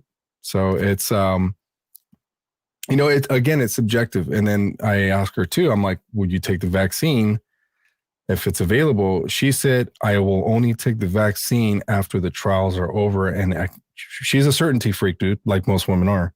Yeah. Um, I mean, but I me, wouldn't and either. I've been well, hearing a lot of that lately. Like what? I don't. I've been hearing a lot of what your wife said. Like, you know what? I'm not going to take the vaccine Yeah. until all these trials are done. I don't want to be the guinea pig. In other words, right? This See, crazy. Amanda, she has an autoimmune disease, so she's terrified to get sick, but just as terrified to get a vaccine so early. Absolutely, that's what I mean. It's subjective, dude. It's up for discussion. And I get sick every 4 years, usually during election day. You know what? No, it's funny because he's not the first person who's actually told me that. I would get sick every Christmas before I started getting the flu shot, dude. And the last time I got the flu was 2013 on Christmas. And my Christmas sucked, dude, because basically I was bedridden and I kept making fucking tea with Jack Daniels, bro, a hot toddy, and I just read. Oh, man, I wish I was ready for this, but I had read an article about the times that you get sick. That mm, it becomes like it's something normal for your body. Like, let's say, for yeah, example, you take a shot every 4 months. Every four mm, months, you're gonna start feeling that urge again, mentally, physically, to take that shot again, right? Of vitamins, or just give me an example, yeah, right? So, in this article, I read that your body knows when it gets sick, or when it's gonna get sick, or when right. and it's crazy because I've heard a lot of people say, "Oh, it's October, I'm getting sick for sure," and bam, they get sick. You know what? A lot of it is placebo, bro. Don't get me wrong. Like, I remember who was it? I was telling my kid brother that a lot of it is also psychological because the body is an amazing fucking piece of work, dude. If you keep telling yourself the same story and believing it, then more than likely chances are it's gonna happen. So he kept saying, fuck, I think I'm getting sick. I think I'm getting sick. I'm like, okay, you're basically repeating it to yourself, and you're gonna make it come true. Brain. When in fact, you should be saying, you know what, I'm fighting something. I'm fighting something. If you genuinely feel sick, you should say, I'm fighting something. I'm fighting something. What's up? What's it? Give the vaccine to every politician. And if they are good, we're good. If not, we're still good. That won't happen, but you can imagine 100%, man. It's like, you think they're going to inject their fucking kids? No. They're not even fucking feeding them the McDonald's we eat, man. And McDonald's is delicious. God damn it. Especially that Big Mac. They're making it big again. They're making oh my God, the Triple Mac, whatever it's called. Yeah, hot toddies cure everything, bro. Everything. He said we've become so clueless so clueless of what we're supposed to eat and take care of ourselves that we need to rely on vaccines. You know, he's absolutely right, though. 100%. Answer me this, dude. How many times have you really heard not just the mainstream media, the fake news media, anyone, Twitter, Facebook, Instagram, how many of these outlets, dude, do you know that are hardcore promoting good immune system maintenance, vitamin C, a good healthy diet, exercise, rest? How many of that? Not a lot. And I'll tell you why, though. I'll tell you why. Nope. Because all this, okay, you have a company and you want to make money, right? So obviously you have to pay for promotion. Not everybody has the money to pay for promotion. Right. Everything that goes through, obviously, TV, all the ads, all that costs money. Marketing, everything costs money. If you don't have the money for it, you're not going to be able to promote it. Why do you think McDonald's, Carl's Jr., like all these fast food chains, restaurants have the money to promote it? Totally. And we as human beings, we're always on the go. Always on the go. Yeah. So I'm hungry. Oh, let me go grab some coffee real quick. Let me go it's easy to go to McDonald's and get breakfast. It's easy to go, you know what I mean? Yeah, I'm doing that tomorrow, bro. Give me some pancakes. So, you see, and all the old style, all our grandmothers, think about it when you were young. When we were young, we would have the home cooked, meal. Yeah. Our grandmothers, our moms, which some of them were still like in the old style of thinking of cooking. But now think about it. Now this is crazy. I'm not, I'm just giving an example. There's some girls that I know that don't even know how to cook beans, bro. They don't know how to cook a simple meal that's hearty. So what are you gonna do? What's the guy gonna do? Oh, I'll just go buy us some food. You know? We'll run to Jack's real quick. Get $1. Yeah. That's where I'm guilty of that, bro. But I've at least learned how to make an egg, which is probably what I think. If you ask me, Marcus, I think every human being on this earth should at least learn how to fry an egg with or without the yolk, egg white or whatever. It's just, or hard boil the egg. Yeah. I don't know why, but because if you know how to do that, you can fucking at least start something else. And then you can work your way with, grilling some chicken, getting some carne asada and doing it, start really small. It's a guy's thing to start grilling though. He's look, Boris is a native of Venezuela, right? So when he came to this country, he was weighing at 178. He got to 305 because he was ready for the WWE heavyweight championship, bro. Within 6 months, then it's been a struggle to lose weight. Crazy that you spend $25 on a healthy meal when you can have McDonald's for less than that. That's absolutely fucking true, man. So fucking true. And then that's very true. Though it was never a time to preach about healthy living, that would be the time. Yeah, man. Because what did Chris? How did you learn? What did your mom tell you? So and Marx can probably relate. Would you ever hear this? Puro pinche comido en la calle. Yeah. And that translates to, all you do is eat out in the fucking street, not on the street literally, but eat street food, like fast food. So my mom taught me early to at least know how to warm up a tortilla on the actual stove and then use a comal. And you had to learn not to burn yourself on that fucking thing. Of course. And, work your way up to making a simple quesadilla do that. And then work your way to, okay, now we're going to fry an egg. And that's where I'm like, oh, fuck. Like, you hear the popping and all this shit. You're like, oh, and then no. And then the dreaded fucking bacon comes into place, bro. And then that's when you learn hard. You're like, ah, Yeah. because the grease. I got lucky that I learned. This is pretty funny though, but I was in the Boy Scouts, and I Oh, actually okay. learned how to cook in the Boy Scouts.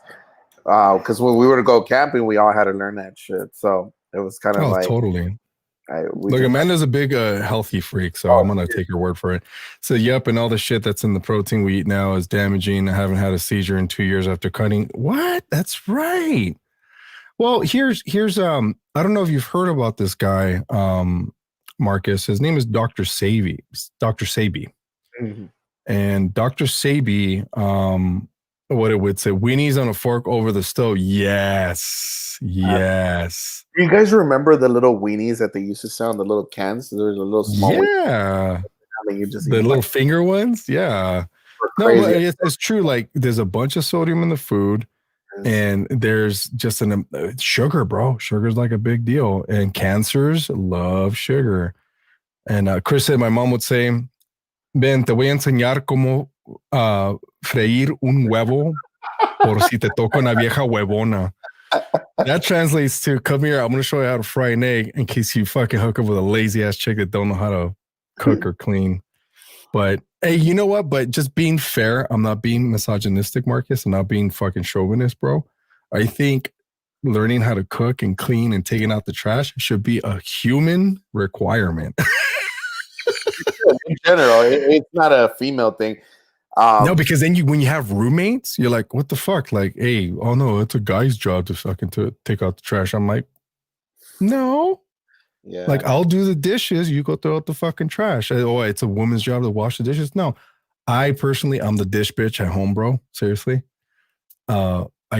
It's kind of like a thing that I've had since I was a kid, bro. Washing the dishes. Are like, we're a dishwasher. I'm like, I am the dishwasher, man. Really, I'm the dishwasher. what do you call that? I'm like a chick, bro. It's really weird, but I like having my shit in its place. Like if I put it there, Totally.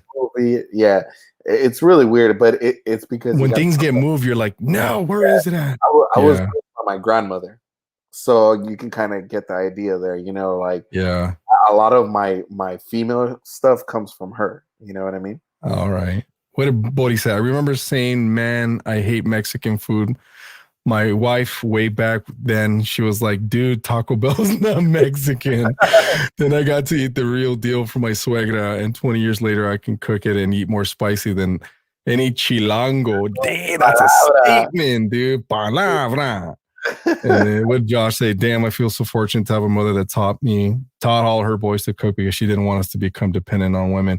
And it's not like, it's, oh, look, Amanda said, whatever happened to home economics, bro? Home ec. My kids were like, what's that? Oh, shit. Here's the thing. The kids are not taking home ec anymore? No, man. I mean, just recently, they've been, at least the automotive, like auto shop, they brought that back. Wood shop still around. But home economics, bro, home ec should still be a thing because I remember it was fucking fun. Like I learned how to bake cookies on a fucking cookie sheet. And I'm just like, oh, I learned the hard way. You have to wear mitts to fucking grab the thing. But fuck, bro, it's like, that's stuff that for sure. I mean, we come from a generation that was young enough, that's young enough to grow up without technology. Yeah. But we were also young enough to embrace it when it came into our lives. We remember both aspects of growing up with and without it, bro. It's scary, man. For me, I stop and I think about it. And this generation of kids, like for example, my son, he's gonna be 10 in January, so we're a few months away. Yeah. And this kid is so dependent on his phone that I have to fight with him to take it away from him. Like, no, like you're not gonna be on the phone. And what I mean by it's scary is that these kids don't want to learn anything anymore. They don't want to learn. I've told them, come on, let me teach you how to cook. Let me teach you how to do this. Let me teach you how to do that. You have to learn how to, sweep the floor. And I feel like they're so stuck on their games, on these technology things, that they get frustrated faster than we did. Um, Totally. it's like it gives them this anxiety, Yeah.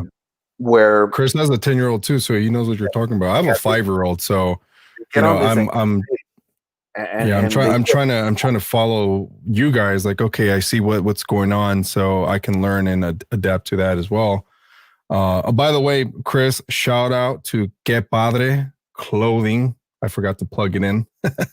Follow them on Instagram, guys. But also the Que Padre stuff, it's all about being a parent, being a dad.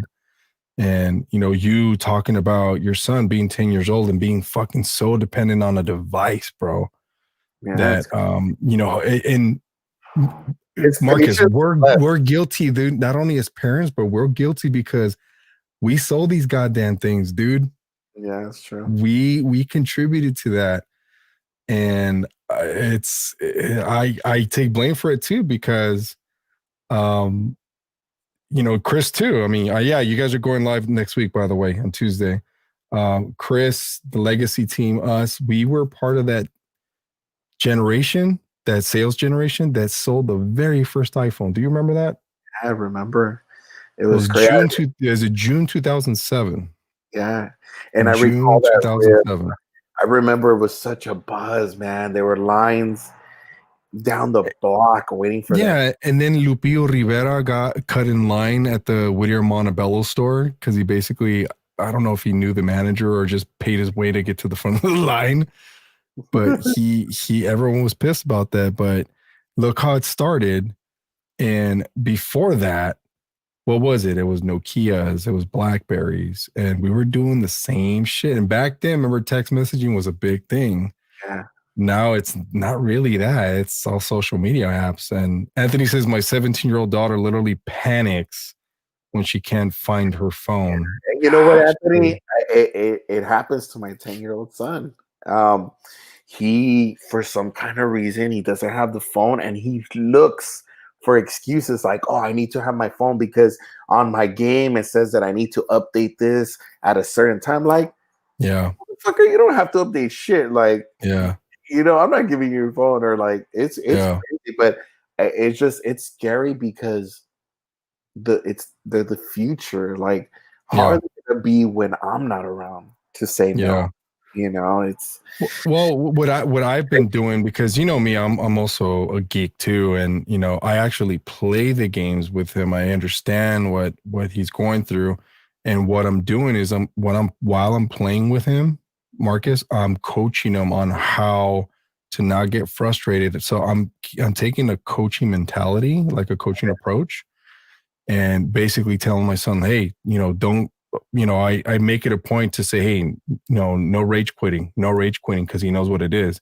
He's a very advanced 5-year-old, and I have to speak his language, and I have to do this, and I have to do this every time I win, bro. I have to do this. So he gets upset, and then he just tosses it, and he's very competitive because he gets it from me. I know he does, and not in a bad way. Like, he just, I have to teach him not to be a sore loser, because being a sore loser, you're taught to do that. Losing with grace and basically honor, with the mentality to want to fucking improve, just like the sales floor, bro. If we, target was what, five actos, 5 upgrades. Yeah. And you got 3 fucking, nautical prepaids, as we used to call it, Jedis. Then you technically zeroed out, bro. Yeah. You're gonna rage quit? You're gonna fucking throw a fit? No, man. Tomorrow's a whole new day. You change your mentality. And that's the big fucking obstacle, bro, with our children, dude. And it's like, Bodhi says, my eyes can deal with the video games these days. My mind can't process beyond Space Invaders. And then, so what do I do, guys? I gave an explanation on why. Certain times are for tech and for family. Yes, you have to speak like them, use their language. That's a great approach and philosophy, Chris, because they're curious. I understand. I get frustrated too, Marcus. I know you do as well. But bottom line is, I think, Chris has a point. I think we we're mules, bro. We're immobile. We gotta fucking just kind of like adapt to it. And it's hard, bro. Don't get me wrong, because there's times where like, okay, I don't want to play Among Us again. Yeah. I don't want to play fucking the one game I have not gotten into. I know he really likes it is Fortnite. And I'm just like, do I really want to get into this game and learn it? But I'm gonna have to, and then teach him how not to, fucking rage quit with that shit, dude. You guys are lucky. You have boys that got a 17, 14, and 5-year-old, all girls. But you know what, man? That's They're tough, man. gonna take care of you when you're an old man, That's dude. the beautiful thing That's about having girls. beautiful, man. I was actually speaking to my fiance about this. I was like, man, I want some girls because as sad as it sounds, I know my son's gonna bounce at some point, Mm-hmm. 17, 16 years old. He's not gonna want to hang out with his old man. He's gonna want to go and hang out with his friends. Of And course, yeah. females, on Absolutely. the other hand, females will be with you to the last breath Oh you take. yeah. Yeah. And it's just Yeah. No, and it's true, you're dude. lucky, bro. You're like the luckiest man alive Yeah. right now, bro. 3 girls. I mean, man. But at the same time, like, my homeboy Anthony here, it's like I can imagine me having a daughter. I'm just like, fuck, bro. I'm like, and I'm just like, she's gonna be the female me. She's gonna be a fucking hustler, and she's gonna fucking play dudes and break their fucking hearts, because that's what dad's gonna teach her to do, man. It's like, oh man, it's crazy. I always wanted a girl. Love my 2 boys to death, but a girl, man, it's true, because Yeah. I know this because my cuñado has 1, 2, 3, 4 girls, and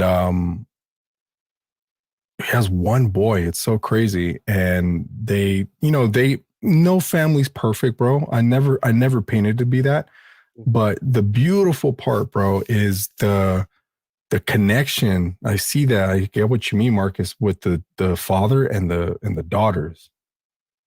It's so weird. I'm just like, God, dude, like then you start thinking like, I crave that, man. Like that's what I want. And then you start envisioning exactly how it will play out in your head. And then I don't even want to get into it, bro. It's like, That's fuck, all man. podcast. Look at that. My 14-year-old already cooks for the family. That's badass, dude. You taught her how to cook, man. That's awesome. And then, yeah, teenage attitude is real. Oh, I know, man. I don't tolerate it, unfortunately, but yeah, that's why you also have to be his friend. I got a 6-year-old girl too. She's tough. Yeah, girls are a different breed, man. You know this, Marcus. They're a different breed. And but hey, well, this brings me to my next segment, which was this is kind of where we're going to end. But these are very, very, I call it the thought-provoking questions section of the podcast. Are you ready for this shit? I'm ready for it, man. Oh man. Okay. So here's the first one. I'm going to show it on the thing. You ready? Okay. What's the one thing you wish to accomplish before you die? Wow. What's the one thing you wish to accomplish before you die? Think about that. Well, one thing. Well, I wouldn't say it's one thing. I think it's a combination of things.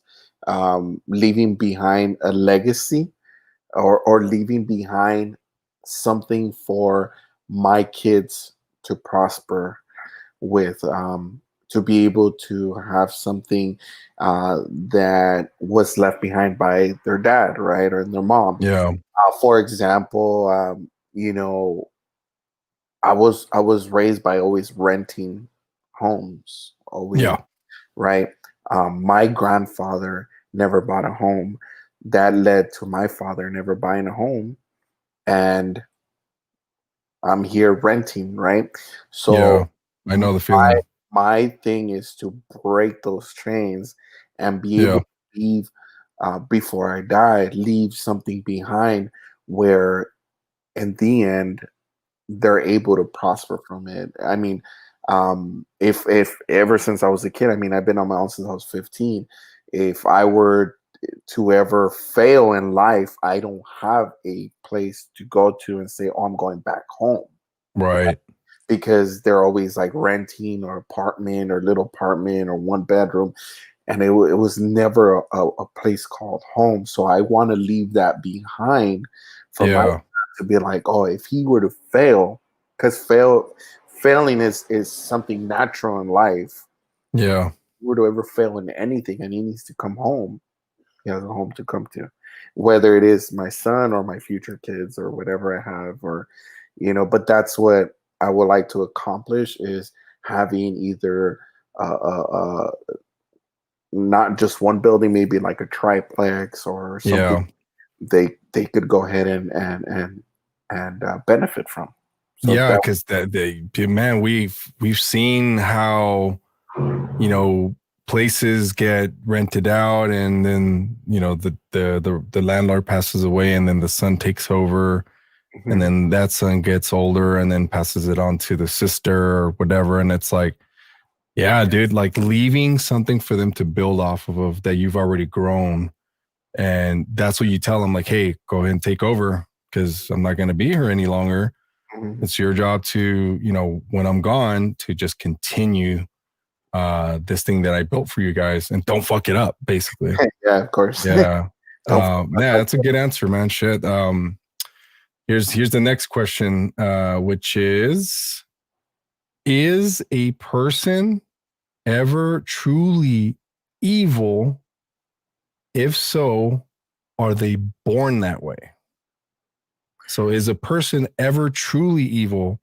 And if so, are they born that way, Marcus? um I think a person can be evil. Uh Well, are they Evil, born that way? I don't think they're born that way. I Really? For me, I feel like your surroundings matter a lot. Um how Mm, how you're raised. I know it might seem funny, but there's people that if we look at a lot of these serial killers, these big old serial killers that we know about, they had a nice upbringing, or but sometimes these nice upbringings, we don't know the the deep inside. Like maybe the father is working too much. Maybe the father's working too much. The mother's very focused at home. There's no love given to the child. Um, to or me, it I'm says they're not evil. They just start selling cell phones. Hey, that's the survival. That's the survival mode, bro. That's survival mode. So I think a person can be evil, but I don't Yeah. think they're born that way, man. Yeah, just like, yeah, Cliff just tuned in. What's up, Cliff? He said Jeffrey Dahmer. Remember Jeffrey Dahmer? Man, that was. Yeah, it's like, so are they born that way? That's a big I asked myself the same question, dude. It's like, I know you you'll pick a bone with me with this, but I believe in God, right? I have different beliefs than you, sir. no, I mean, totally. I mean, I you believe that know, these kids, these child, you, I, we were all born. Um, we're all born sinfulness. We don't yeah, born with sin, bro. Like we don't know anything. There, what's that word that I'm looking for? You're clean. You don't know anything. yeah, You don't. I mean, we don't even remember when we were one. You know what I mean? But I kind of do. fucking you, kid. You're already It's interesting, what's I'll tell you a story, and a quick one. When I was 3, yeah, 2.5 going on 3, I remember going to the Kodak Theater. Back then it was the Man's Chinese Theater, yeah. um, to go watch Return of the Jedi. You remember that? Yes, and because I was running up and down the halls and Yeah, the you were hallways of three the though. theater. Huh? You were three though. Yeah, because I think that's when it was released. Yeah, I Bro, was you were one, not three. no, I mean, of course, one I don't really remember because that's when I almost lost my thumb too. Oh And damn. yeah, but yeah, I know it's not one. You know, I'm a scientist, not a mathematician. Yeah, no, it's the innocence. I mean, when do you Yeah, really lose your innocence? Think about this. Like, yeah, when do you really lose your innocence? I remember losing my innocence when I was like 6. What I mean by losing my innocence is that all these other kids were already like, oh, the girl naked, what's their thing? Pornography, Yeah, basically. exactly. Yeah. So, and that's when you start losing your innocence, and that's when I think people start. I mean, not becoming evil. I mean, just gradually. I mean, anybody could be evil. Well, no, totally. And I mean, I don't knock on any. The ones I knock on are the evangelists because I have different bone to pick with those guys, especially when they have multi-million-dollar like facilities, and then guys like Joel Osteen, for example, not even taking people into. That's a whole different story. For me, with people who seek like spirituality, for example, I have nothing against that because as long as you're not hurting anyone, man, you're doing it for the betterment of your own growth. So be it, do it, man. I mean, I can definitely coexist. Like I've coexisted with people my entire life, but then again, there's this other group of people that are just too extreme for me. I used to love Atheist Edgar. Remember Atheist Edgar? I'm still atheist-ish. But that was the old really angry me, but that was a rocker. That was the guy that I used to trip on. It's what really this is the thing that I used to fucking do is I would spend a week. I still do this to this day. I would spend a week trying to prove myself wrong, dude. That's where like I look now, I mean, there's a lot of science that I've accepted a long time ago, but at the same time I reread the Bible, the old and the new, and the King James version and the Quran, believe it or not. And I'm like, wait a minute, I connected the dots. I'm like, this is all the same shit. So what are they telling me here? I'm like, oh, okay. So there's always been some type of, I guess, instruction manual is what I'm saying. Because these people, they were people that documented all these events. They saw shit that they had to translate, and you got to go back in time and say, how the fuck were they even like writing this shit down? A lot of this stuff was like a lot of old ancient language, man, and it's like it's crazy when you start thinking how the nuns will hide underneath these clothes, kind of evil. Well, here's I was raised hardcore Catholic, bro, and you get that Catholic conscious that everything's a sin, like you can't jack off, you can't fucking watch porn, you can't fantasize about a girl, and that's where I am like, wait a minute, I can't. If this is my puberty as a kid, why is it my fault? Like, why am I going to this fiery inferno? Yeah. For basically denying my biology. And oh my god, look at he's like, that's maniacs. And then he's like, the only one that's different is Mormonism, the Latter-day Saints. That's a whole different topic, man. I mean, I can fuck with them, dude, but there's things that they believe in. I'm just like, what? Like I won't get into it, but nonetheless, dude, like when someone says, oh, I believe in God, and they start praying and stuff, like to me, I'm like, okay, that is good for you, man. Thank you. Because most people, they don't find that. They don't. And, to me, everyone's like, oh, what's prayer to you? And I'm like, well, for me, it's always been a form of meditation. Mm-hmm.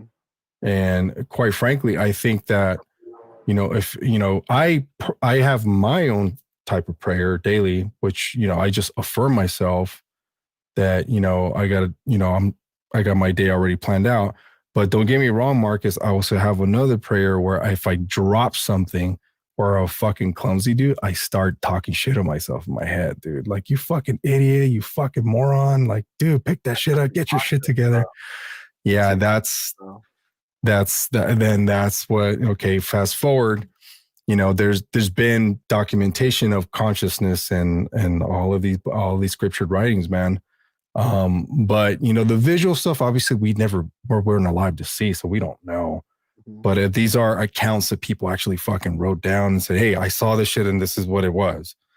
Some people, it's it's subjective, dude. You take it and you make it your own, and you make it for your own, for the betterment of your life, dude. That's bottom line.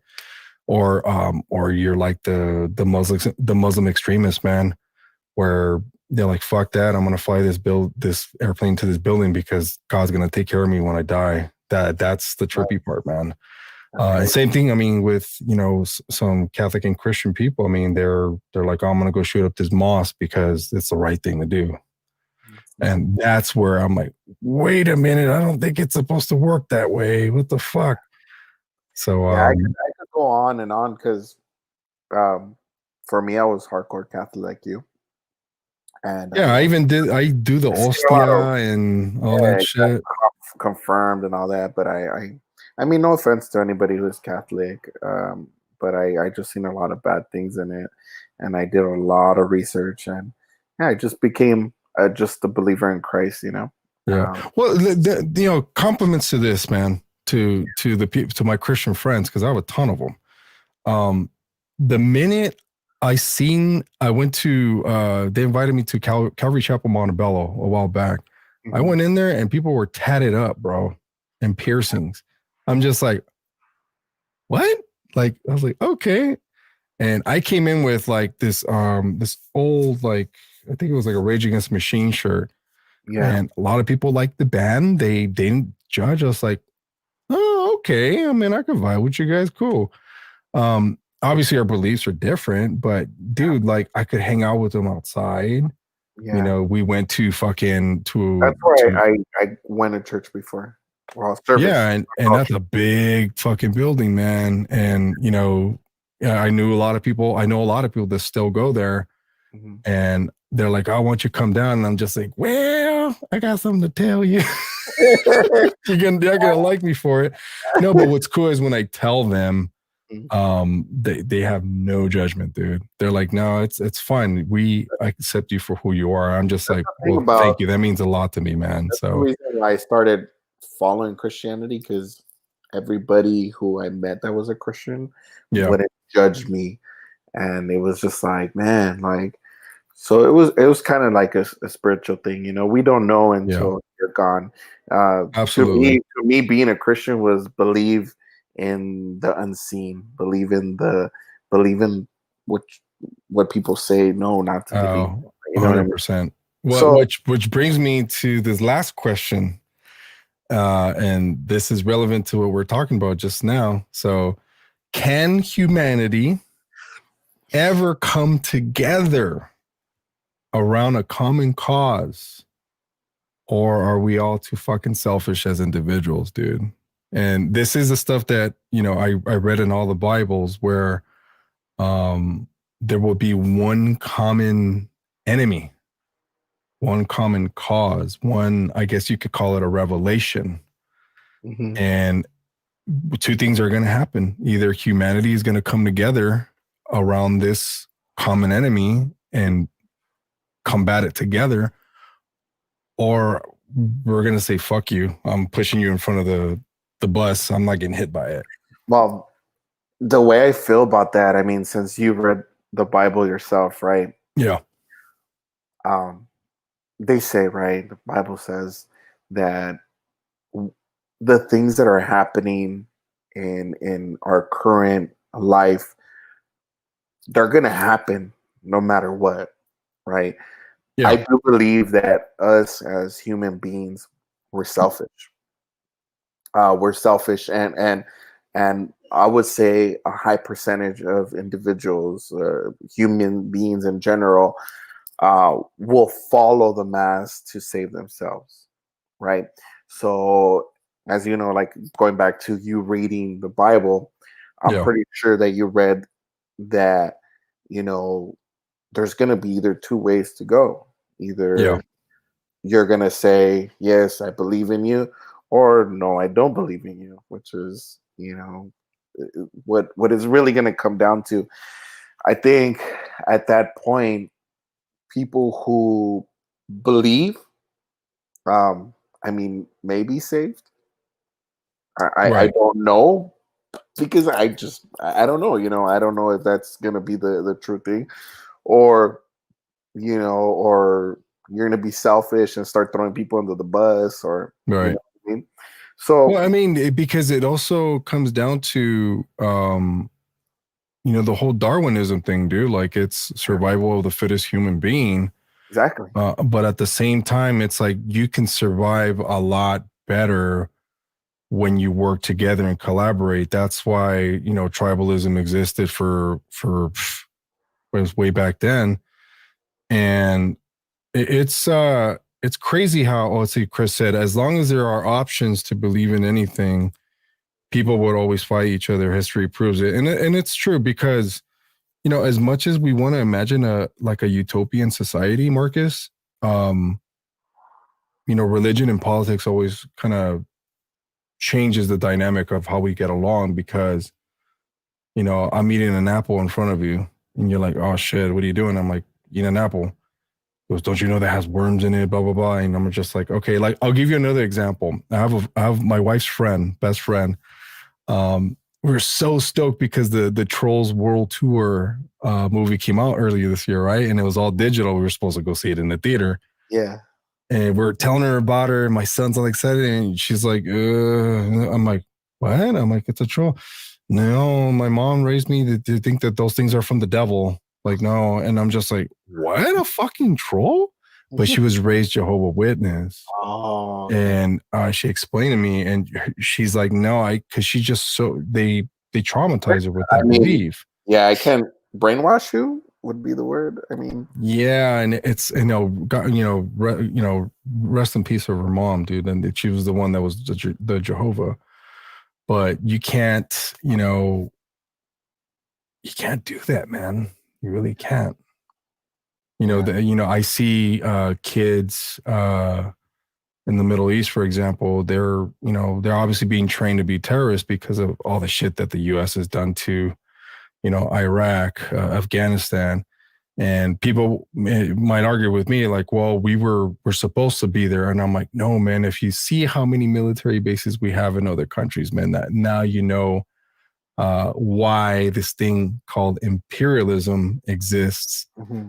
And, I know a lot of my Christian buddies, for example, they don't believe in that.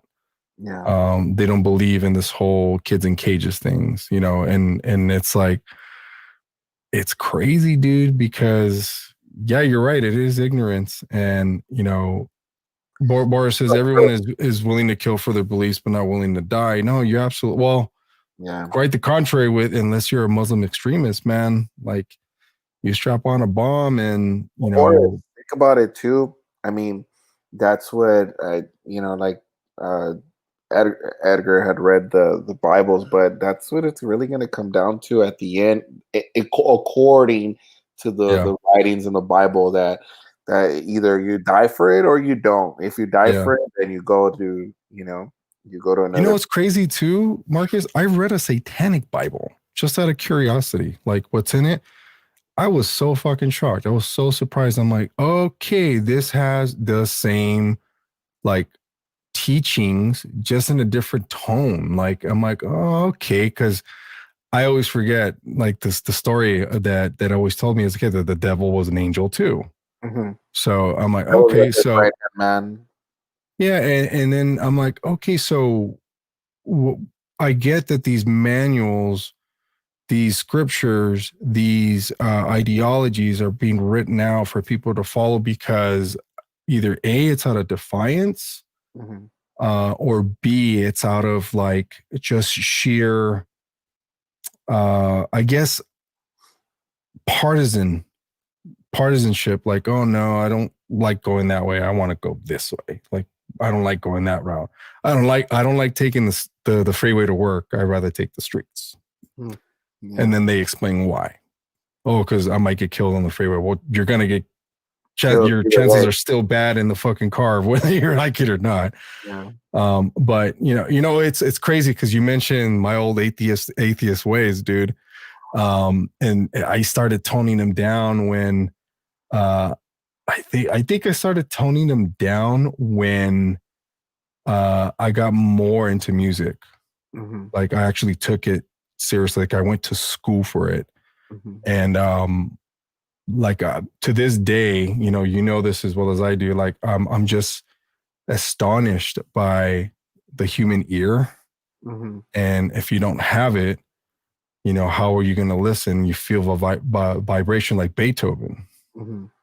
and I'm just so grateful to still have my ears, and then learn the science and how a lot of things kind of happened on accident, and there's coincidences that happen with audio and music, and I'm just like, fuck. I'm like, okay, they're starting to make sense, and then going back to my old teachings, and I'm like, okay, this is all very relevant. I just can't put it in a very fucking like I guess a simple, like, explain it to me like I'm six terms, bro. Yeah, Because yeah. it's so fucking complicated. Boris says no one will never achieve the level of humbleness and selflessness as Jesucristo ese. Órale. And check. Oh, okay. Well, before we, I I agree. mean, I dude, we're gone on 2 hours. That's fucking beautiful, bro. agree. We'll end with this question, Marcus, because you're a believer, and you give me your take on this.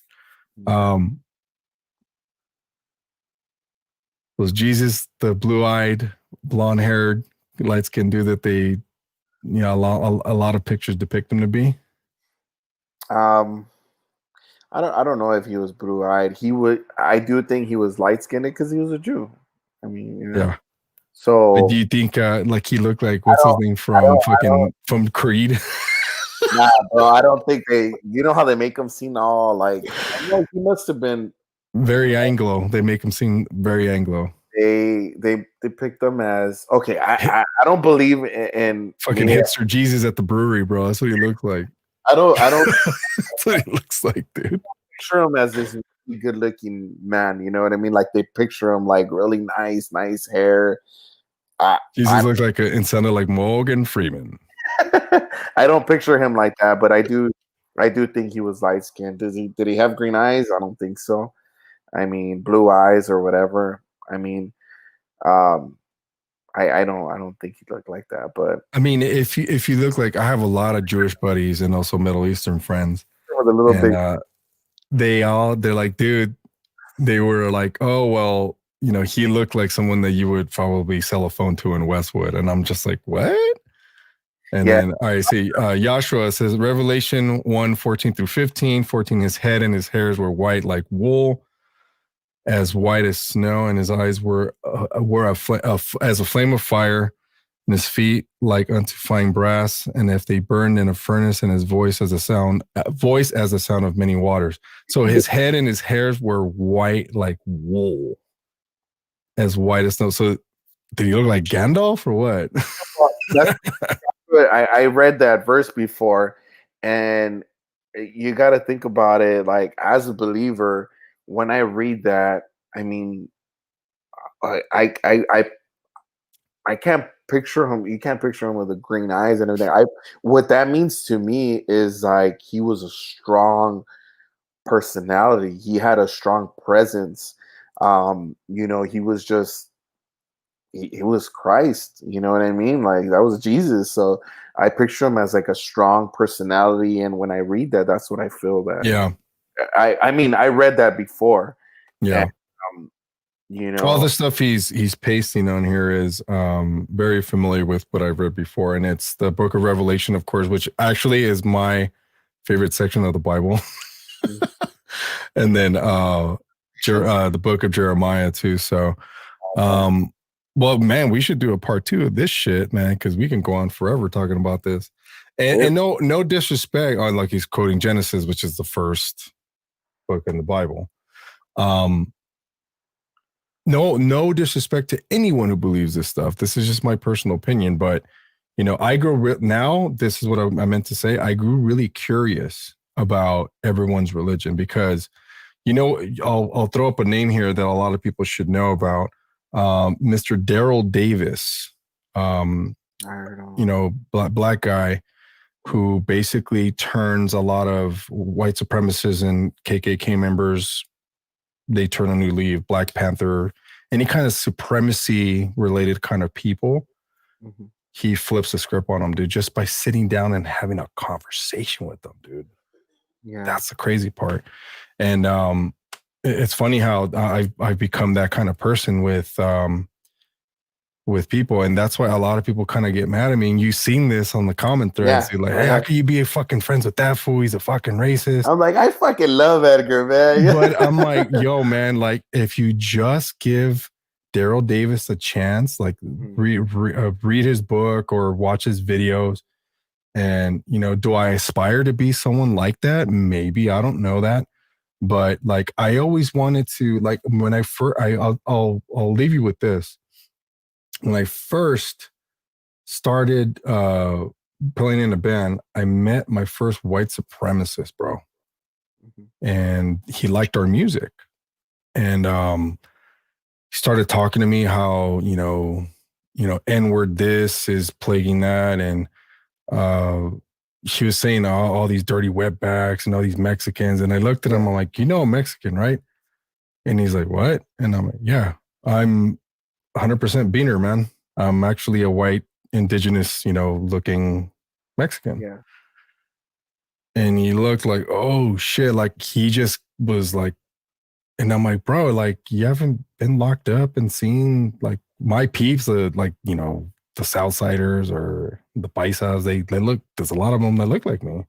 Yeah. And he, ever since then, dude, I still keep in contact with this guy. Little by little, he started growing his hair out. He got some tattoos removed. He got married to a Latina. And his name was Robert. I forgot his last name. And he moved to Bell Gardens, bro. No way. He I don't know if it was me, because I never know, dude. It could be one defining moment in a person's life that just completely changes them. And yeah, Boris, you know exactly what I go through, man. Fuck, us light skinned motherfuckers, man. We don't. I mean, paint is brown. We kind of look. I would probably pass for your cousin. Yeah. But like, I grew up with that reverse prejudice, bro. There's people from Culiacan, people from Sonora, people white, blue eyes, green eyes. Yeah. Like when someone told me like, oh, Canelo Alvarez is Mexican. And I'm like, yes, Canelo is Jalisco. Mexican. He's from Jalisco. And I'm like, oh my God, it looks so Irish. I'm like, let me tell you a story. There was a boat that was headed to, the 13 colonies, and one of them just kind of went the other way. Only one of them. Yeah, man. He started and the whole shit. It's really crazy, but shit, man. 6'1", blonde, blue eyes from Venezuela. Exactly. I'm 6'3". I have fucking brown hair and hazel eyes, and I look like fucking Ivan Drago, bro. Yeah, honestly, Jesus would probably look like you, bro. That's not the first time I've heard that, man. That's so scary, dude. Don't tell me that. With a Dodger hat and fucking headline at King Taco on 3rd Street. No, número 24 venía 6. Número 24 venía 6. Tall tries worldwide. Fuck. Hey, Joshua. Thanks for being on, bro. I appreciate it. Nah, man. I about fucking plug in anything you want right now. Your Instagram, your live streams that are coming up, I don't even know how to do that. Just say it here, and then let me put this up on the banner so everyone can see it. Yeah. Your IG is DJ Roca 1. I'm the first DJ Roca 1. Okay, so let me add that there and then show it on the screen. So that's the IG. Yeah. So be sure to follow. When is the next live stream they have scheduled? I'm actually thinking of doing one next week, just a music one, like playing old school disco freestyle stuff on online, but on Facebook. Okay, perfect. We were talking about hopefully me and you could get together, do like small 15-minute segments, and then some music, and then going back and forth maybe for a few hours. Boris wants a death metal night. Don't threaten me with a good time, bro. Don't threaten me with a good time. And thank you, Anthony. Hey, and Thank Joshua, you thanks for guys, chiming in man. too, bro. Appreciate Everybody you. who's on, I appreciate you guys. And But yeah, thanks again. Let's do a follow up and see, maybe we can get our old colleagues on it too, so we can start talking yeah, some man, shit. maybe we can. Yeah, man, talk a lot of shit because that's all we used to Yeah. do. That's Yeah. all we used to do for lunchtime, for fucking And afterwards. Benihana's, fucking dude, that shit was wild, man. I had a blast. I had a blast. 100%, So man. I never had a job like that again. That was probably the best job And I've again, ever had. shout out to Que Padre Clothing. It's the handle is at quepadre.clothing co on Instagram. Yes, it's Latino Dad page. It's pretty badass. And again, they'll be having a live stream on Instagram on Tuesday. Be sure to look out for my post. Continue all the information too, because I'll be resharing, like as I always do. And you too, Marcus, when you go live, you don't hesitate to let me know when you're going live, because one thing I learned from this pandemic shit that's been going on is help each other out, man. All right. Yeah, love all the time. I always say to all my peeps is like, all love, brown pride. So, and they're like, brown pride, oh my god. Thanks for having me, bro. Of course, man. Hey, thank you again. We'll do a follow up, and hasta la hasta la vista, baby. Hey.